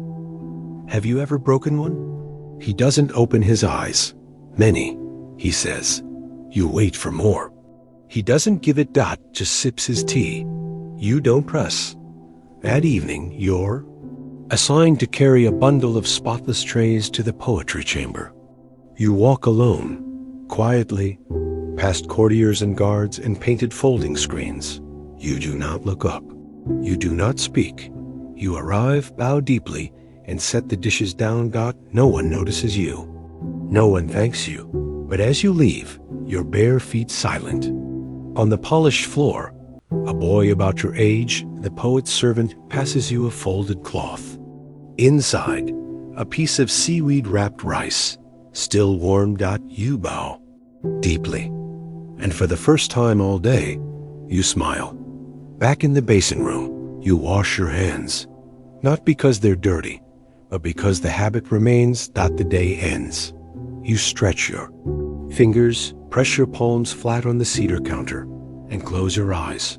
You think about every dish, every rinse, every moment your hands passed over something shaped, painted, eaten from, forgotten. And you ask yourself, if every dish leaves a memory, how many memories are you now made of? Story 5. How Babylonian astronomers took notes for centuries. Section 1. Clay tablets and cloudy nights. The astronomers apprentice you. Awaken before the heat dot. It is just past the second cockcrow in Babylon. Around the year 300 BCE, the city is quieter now than it once was. Its legendary ziggurat still towers. But the glory days of Hammurabi and Nebuchadnezzar have faded into sun-baked stories. Still, here in the old temple quarter near the Euphrates, a small band of priest astronomers continue their ancient task. You are one of them. Well, not yet. You are still an apprentice scribe, assigned to the observatory atop the Izia temple. In nearby Borsippa, a sister city once sacred to Nabu, god of wisdom and writing. Your duties are humble. Carry clay tablets, grind reed pens, smooth the sand, record what the master says. But even these simple tasks brush against the stars. The astronomers of Babylon do not gaze through telescopes. They sit under open skies and observe with memory, tradition, and quiet precision. Every evening, after the evening meal of barley, stew, and sour dates, the master scribe climbs the narrow staircase to the temple roof and looks west. You follow, carrying a small tray of unbaked clay tablets and a leather pouch of water to keep them moist. The air is cooling. You feel dust settle on your skin. The sky is mostly clear. A thin veil of cloud hangs low over the river, but the stars above shine bright. There is no spectacle here. No wide-eyed gasping at comets or shooting stars. Only order. Only pattern. The master sits cross-legged on a reed mat. He mumbles the familiar incantation under his breath. May Nabu open the tablet of the sky, and may my hand write without error. He points. You follow his finger to a bright point in the southeast. Ishtar, he says. She rises later. Now, Venus called Ishtar here is charted each night. You take your stylus and press wedge marks into the waiting clay. Date, direction of rising. Time relative to MOONSET. It is your third week doing this. You've learned not to press too hard or too shallow. The wedge marks must be neat and legible, or the senior scribe will scold you and make you smooth it again with a shell. The sky shifts. Jupiter blinks on next. The master mutters a string of numbers. 2 fingers width west of Regulus. Same as last night? You note that down too. You do not yet know what it means, but you know it matters. They are keeping track of cycles, lunar eclipses, planetary retrogrades, days between risings. They compare this night's sky to one observed 223 months ago. They know because they recorded it, or someone like them did, possibly 4 generations ago. That's what no one outside this temple seems to understand. Babylonian astronomy isn't about stars. It's about records. Clay tablets stacked in rows, baked, labeled, stored, each one no larger than your palm, filled with narrow columns of cuneiform wedges pressed so tightly together they look like barley seeds spilled in order. They are not poetic. No horoscopes, no myths, no divine whispers. Only numbers, columns upon columns of dates, intervals, and signs, each one building a foundation under the sky. You pause to drink water. The clay is beginning to dry, so you moisten the edges with your thumb. You smooth one line and begin again. The master begins to chant softly his way of counting intervals. You join. quietly following the meter. 1 moon, 6 stars, 4 fingers, 1 god, 1 moon, 7 stars.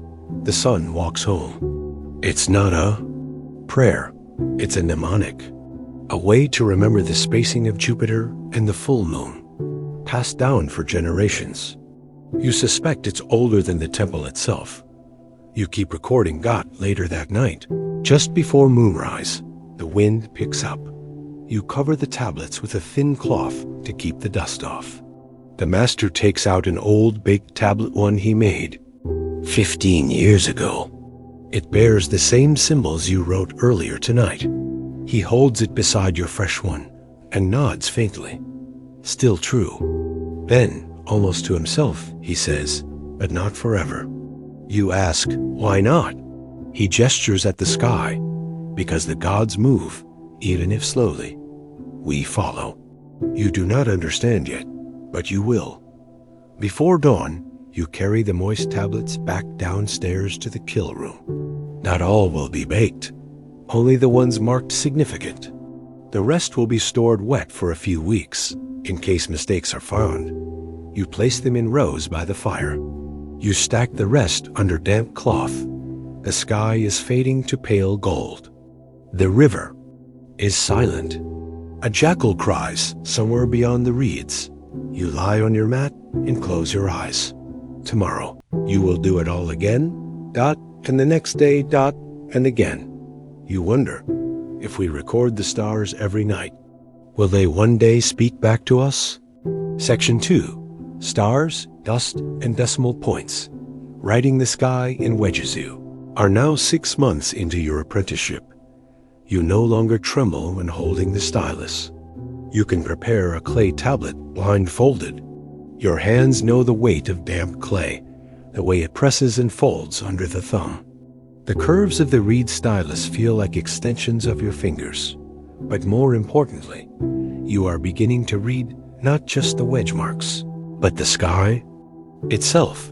You recognize Antares now, red and steady on the southern horizon. You can spot the first glimmer of Saturn, pale and stubborn, often just above the east wall of the courtyard before the morning bell. Each star has a number. Each number, a memory dot today. Your work takes you into the tablet archive beneath the observatory, a narrow stone chamber where generations of astronomers have stored their observations. You are not alone. The senior scribe, Bel Idden, accompanies you. He walks slowly, hands folded, robes trailing faintly in the dust. He is nearly 60. You have never seen him outside of temple clothing. He seems woven from linen and ink. You bow, and he nods once. Together, you enter the archive. Inside, shelves stacked with thousands of clay tablets.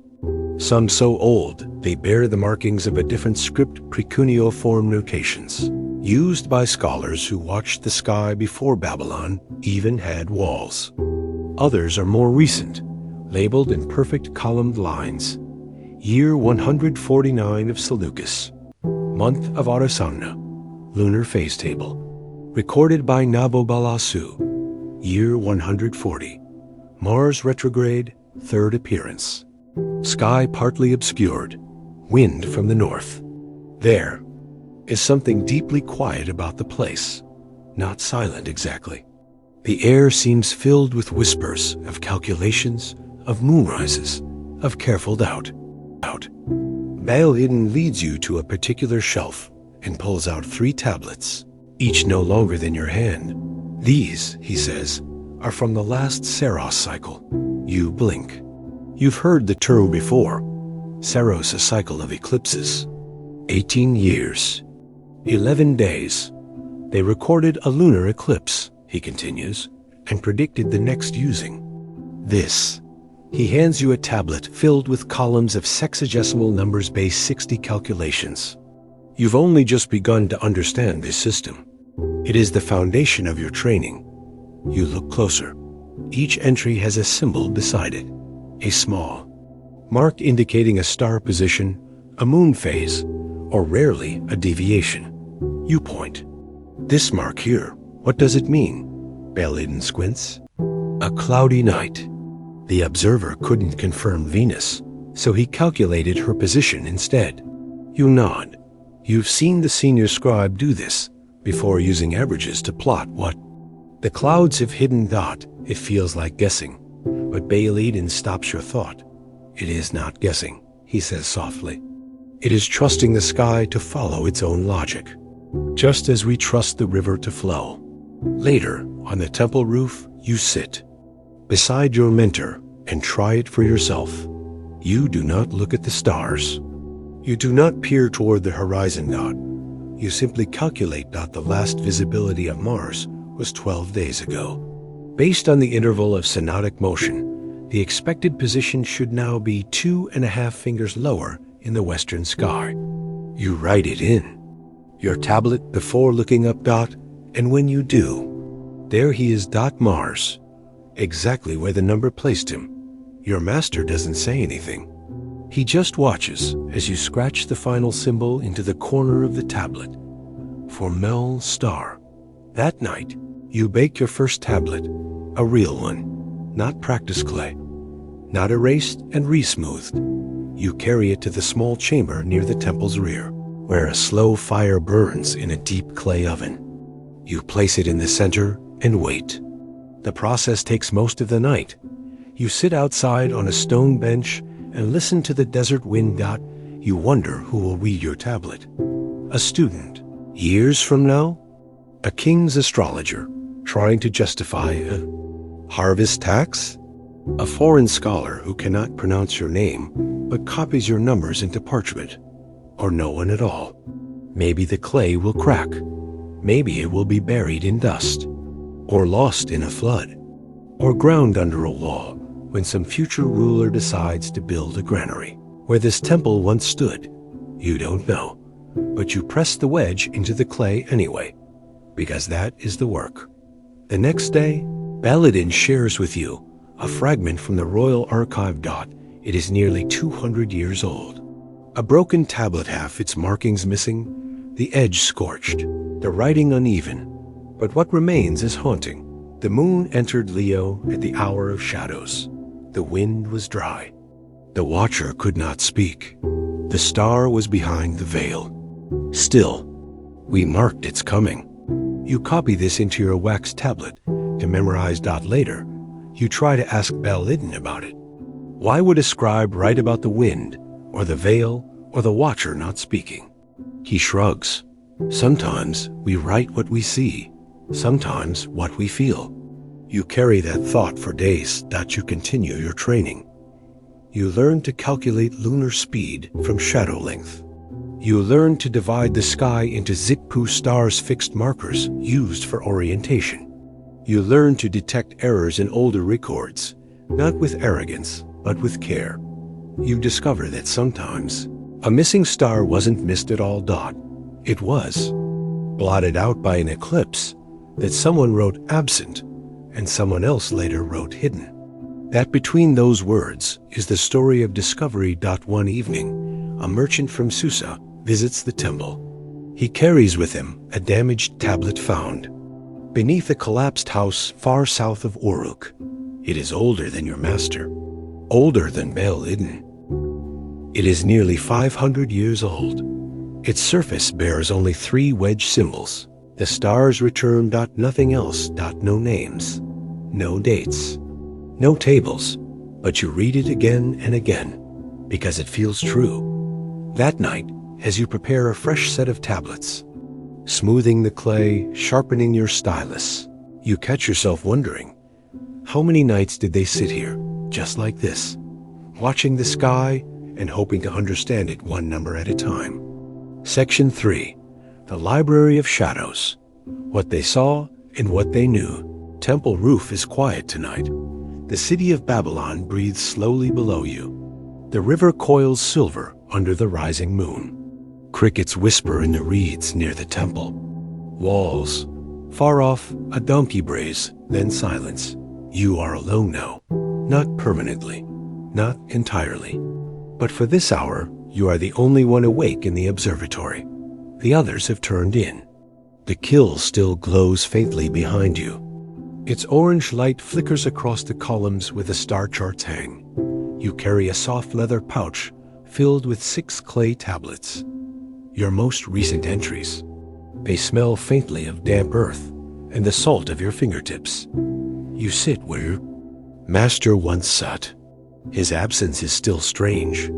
Balin, after nearly 40 years in the temple, left without ceremony. He took nothing but his writing tools and a walking staff. No one questioned it.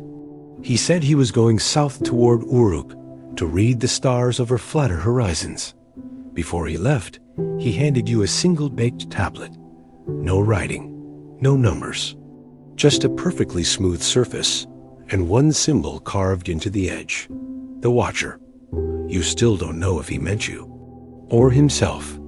You light the oil lamp beside your mat and begin reviewing the older star records. This was not part of your assigned task, but curiosity has drawn you to it. Some tablets go back centuries. Many use symbols that differ slightly dialects. Of wedge marks from older cities, your Nipper, Larsa. You begin with an entry labeled, "In the year of King Nabon Fear, 37th month." The sky was clear. Jupiter returned.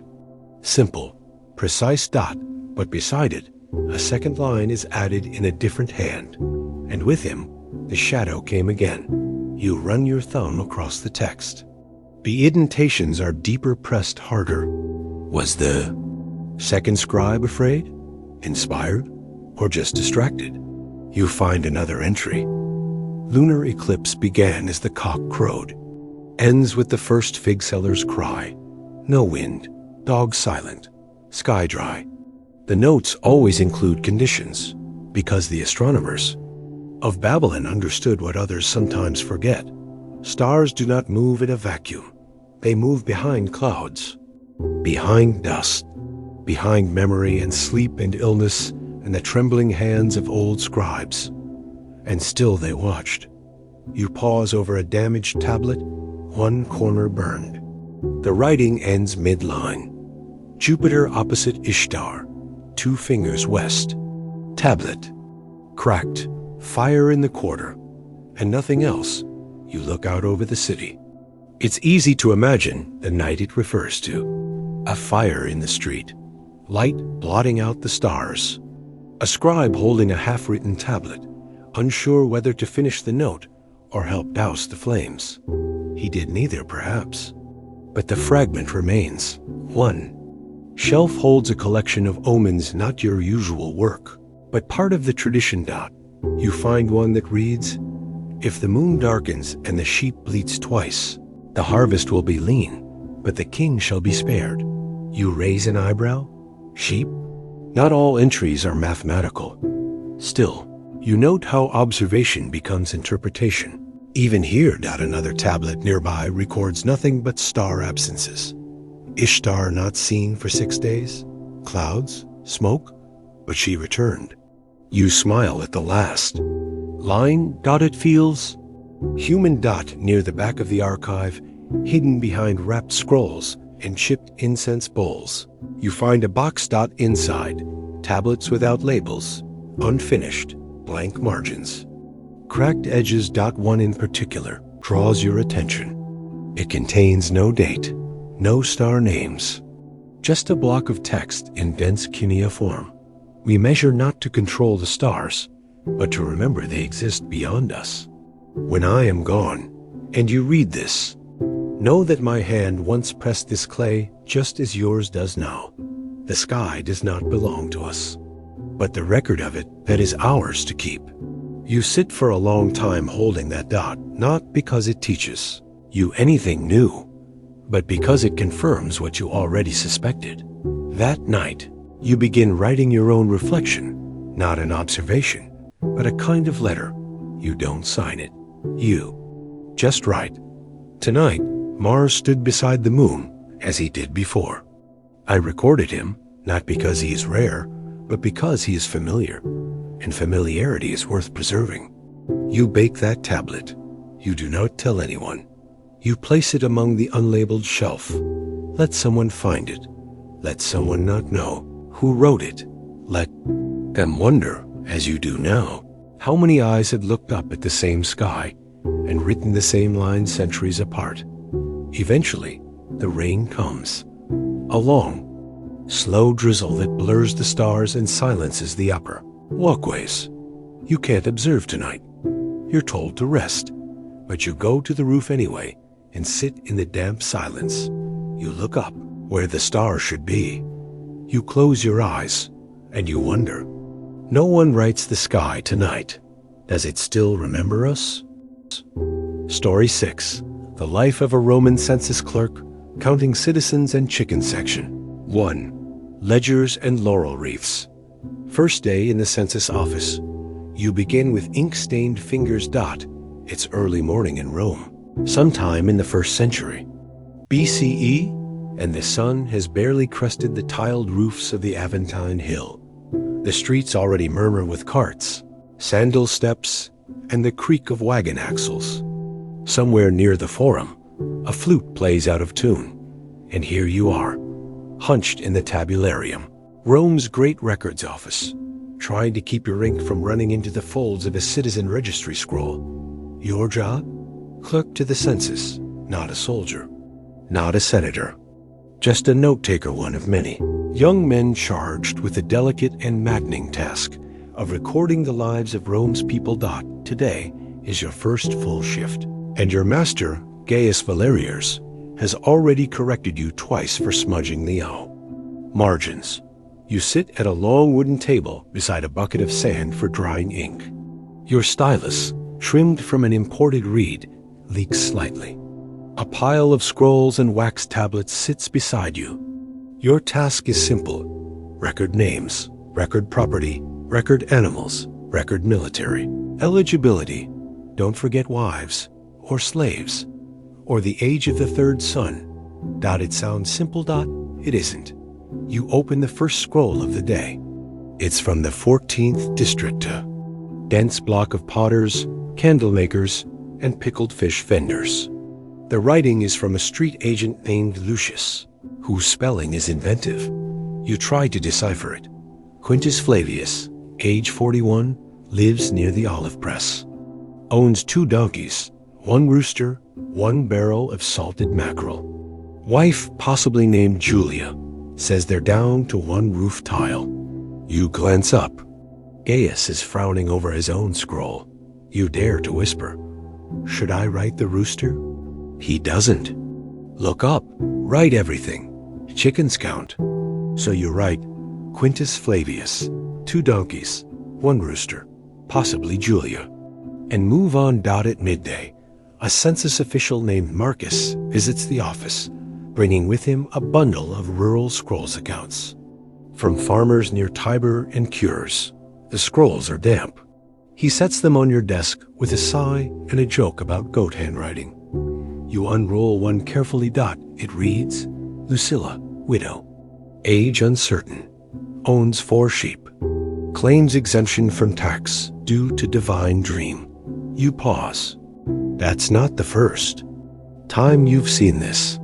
Last week, 2 others claimed religious exemption due to dreams. Gaius leans over and mutters, "Everyone dreams during census season. Ignore it. Count the sheep." You write, Lucilla, widow, age unknown, 4 sheep, claimed dream, denied, and move on. The census is not only for numbers, it's also about order. Rome runs not on faith, but filing. Citizenship, land rights, taxes, and military service, these depend on accurate records. The clerks ensure no man dodges a tax or falsely claims a status. You've seen scrolls where the same name is crossed out 5 times, others marked with tiny clay seals showing verification by a magistrate. A few bear the censor's own handrail. Square lettering stamped in purple ink. Gaius says only 2 men can write in purple, the censor and the emperor. You try not to smudge your brown ink. By evening, your back aches. You've transcribed 37. Names, 19 addresses, 43 livestock entries, and one suspicious claim that a man named Servius has no fixed dwelling, only a vision of Jupiter. Gaius chuckles. That's a poet. Ignore the vision. File him under unlanded, before. You close up, you file the day's scrolls into the appropriate cubbyholes by district and year. The storage room smells of dry papyrus, mildew, and old beeswax. You see labels stretching back decades. Census of the 679th year since the founding of Rome. Recheck of Flaminian district livestock, per Cato's order. Duplicated entry, Claudius Minor, possibly imaginary. Even in its boredom, Rome is meticulous. That night, over lentil stew, you ask Gaius how long he's been a clerk. Since the year Crassus was elected consul, he says casually. You blink. That's decades ago. He smiles faintly. People think Rome is built by marble and war, but it's built on ledgers. Every conquest paid for, every soldier counted, every grain taxed. He taps the table, and someone had to write it down. You nod, not because it sounds grand, but because it sounds possible. Something you could do. Later, you dream of chickens, a flock of them roosting on scrolls, clucking in Latin, their feet smudging ink. You wake before dawn, brush off your robe, and return to the office. The scrolls are already waiting, and you wonder, if Rome were to burn tomorrow, would we know who lived here from the way we counted them today? Section 2. Scrolls, chickens, and discrepancies. The messy business of Roman counting another day. Another discrepancy.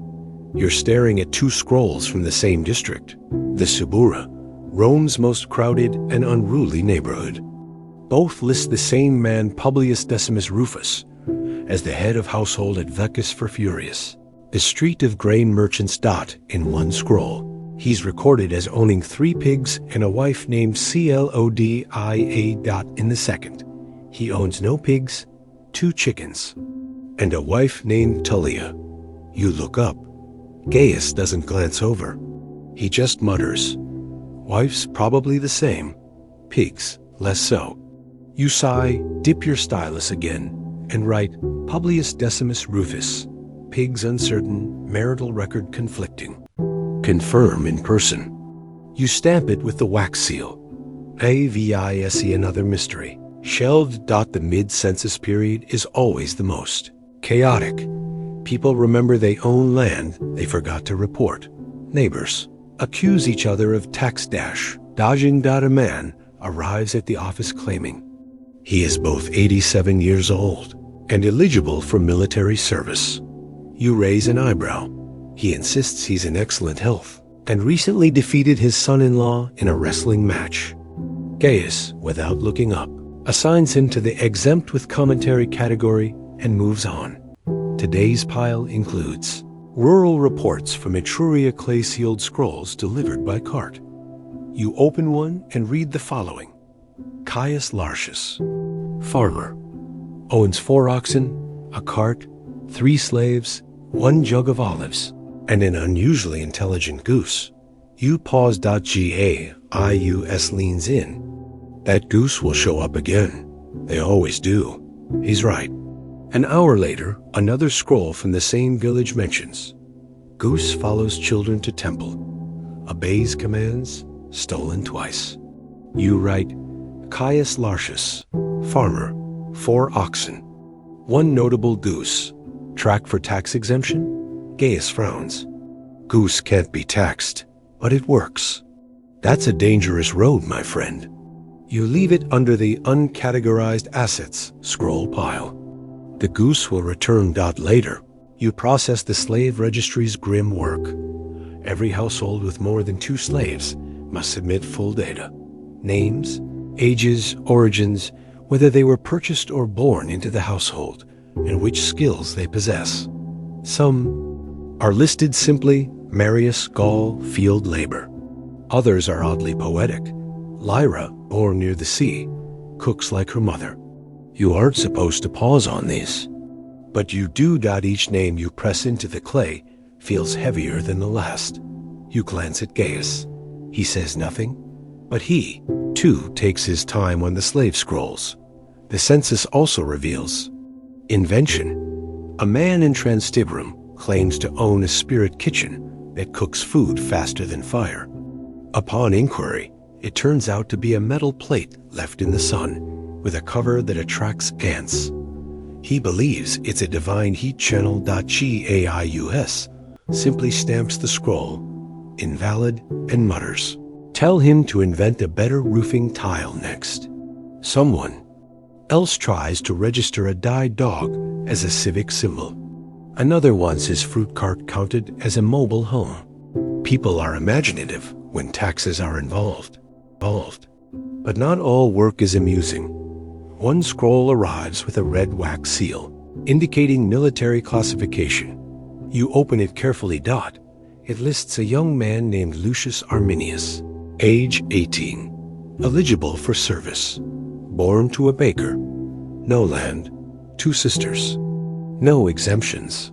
Gaius reads over your shoulder and says, "Make sure it's recorded properly." You do.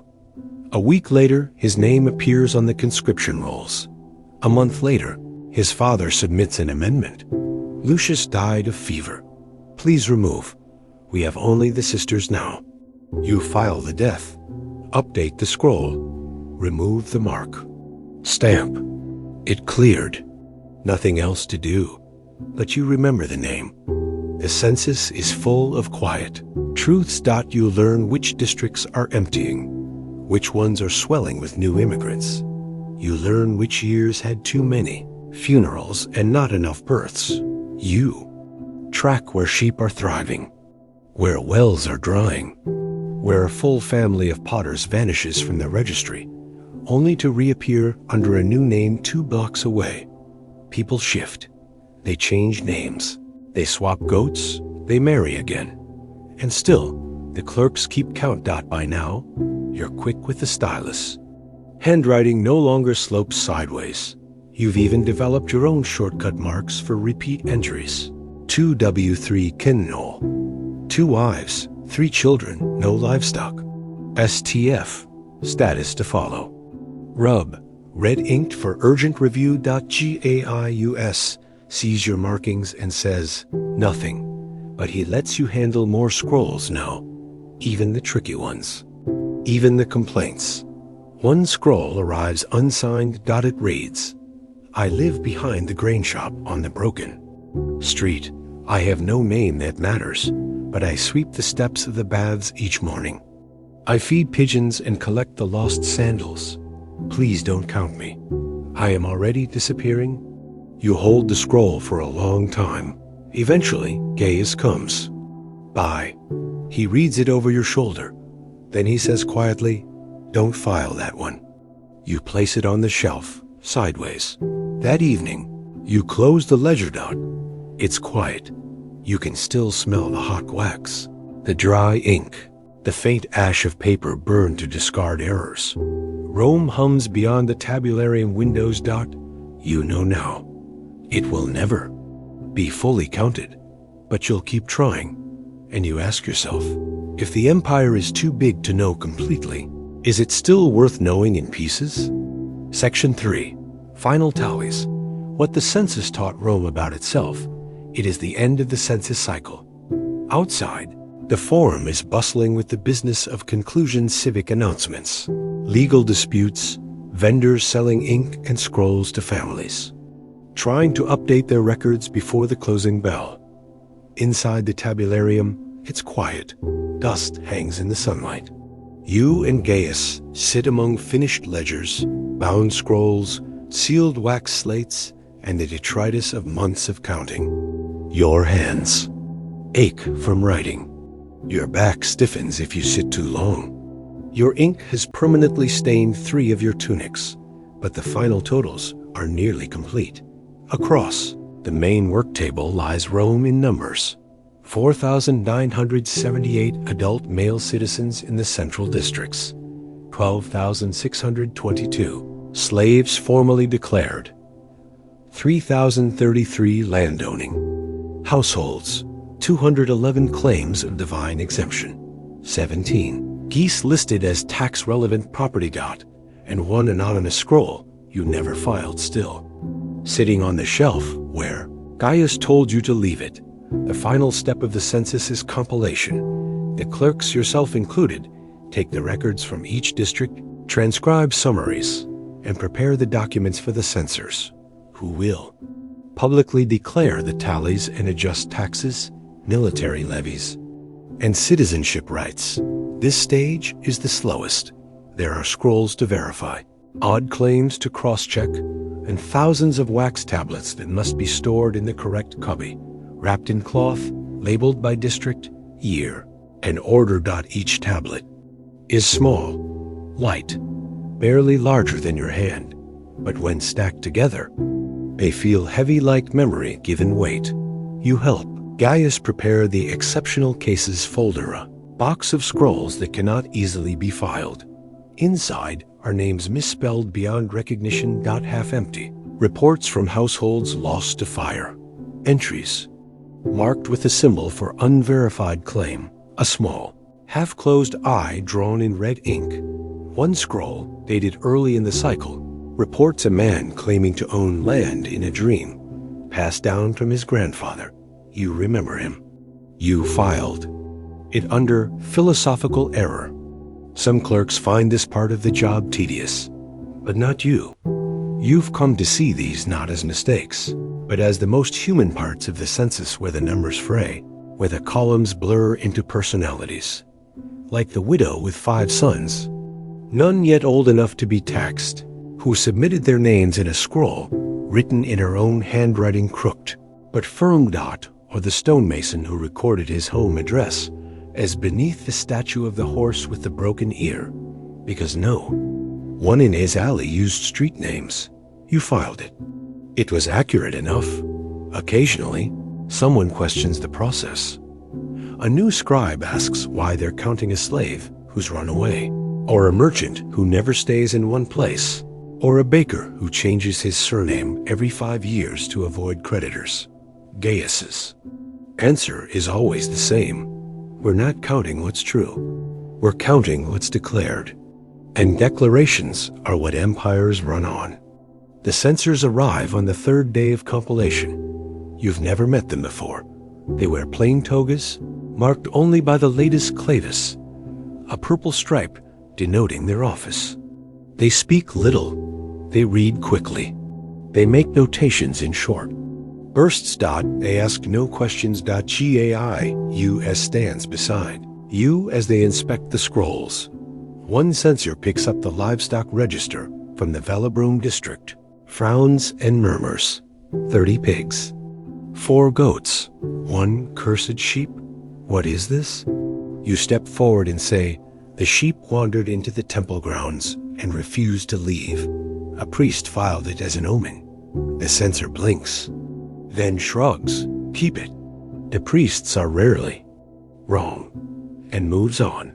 The final report takes 2 full days to compile. It is burned onto bronze tablets by a special team of archivists. These tablets will be housed in the area, Rome's official treasury and records vault. You are not part of that process, but you are invited to watch. On the final morning, you and Gaius walk down to the Capitoline Hill, where the bronze tablets are being ceremonially loaded into stone shells guarded by soldiers. There is no applause. No celebration. Only dust, iron, and the creak of old hinges. Gaius turns to you. Done well, he says, adjusting his ink-stained belt. You smile. It's the closest thing to praise he's given you in months. Then, after a pause, he adds, you'll never know what becomes of these numbers. Not really. Maybe they'll raise a tax. Maybe they'll conscript a cohort. Maybe no one will look at them again for 10 years. You nod. But they're real, he says. They're part of the memory. That matters. You understand. Back at the office, as you help wrap the last few remaining scrolls, You find one you thought lost. Quintus Flavius. 2 donkeys. 1 rooster. Possibly Julia. Your first entry. Smudged, uneven, but still legible. You smile. You decide to keep it just for now. That evening, after the lamps are put out and the scrolls sealed in their clay boxes, you step out into the night air. The stars above Rome are faint. The Forum is mostly dark. You can hear the splash of a fountain somewhere nearby. You stand beside the stone wall and look out at the rooftops. Thousands of homes, dozens of districts, all now held in clay and ink and memory. Each name you recorded had a rhythm, a weight, a context. Most will never matter again, but they mattered once, and so did the counting. You close your eyes and you wonder, if no one ever reads these records, does that make the people in them less real? Real?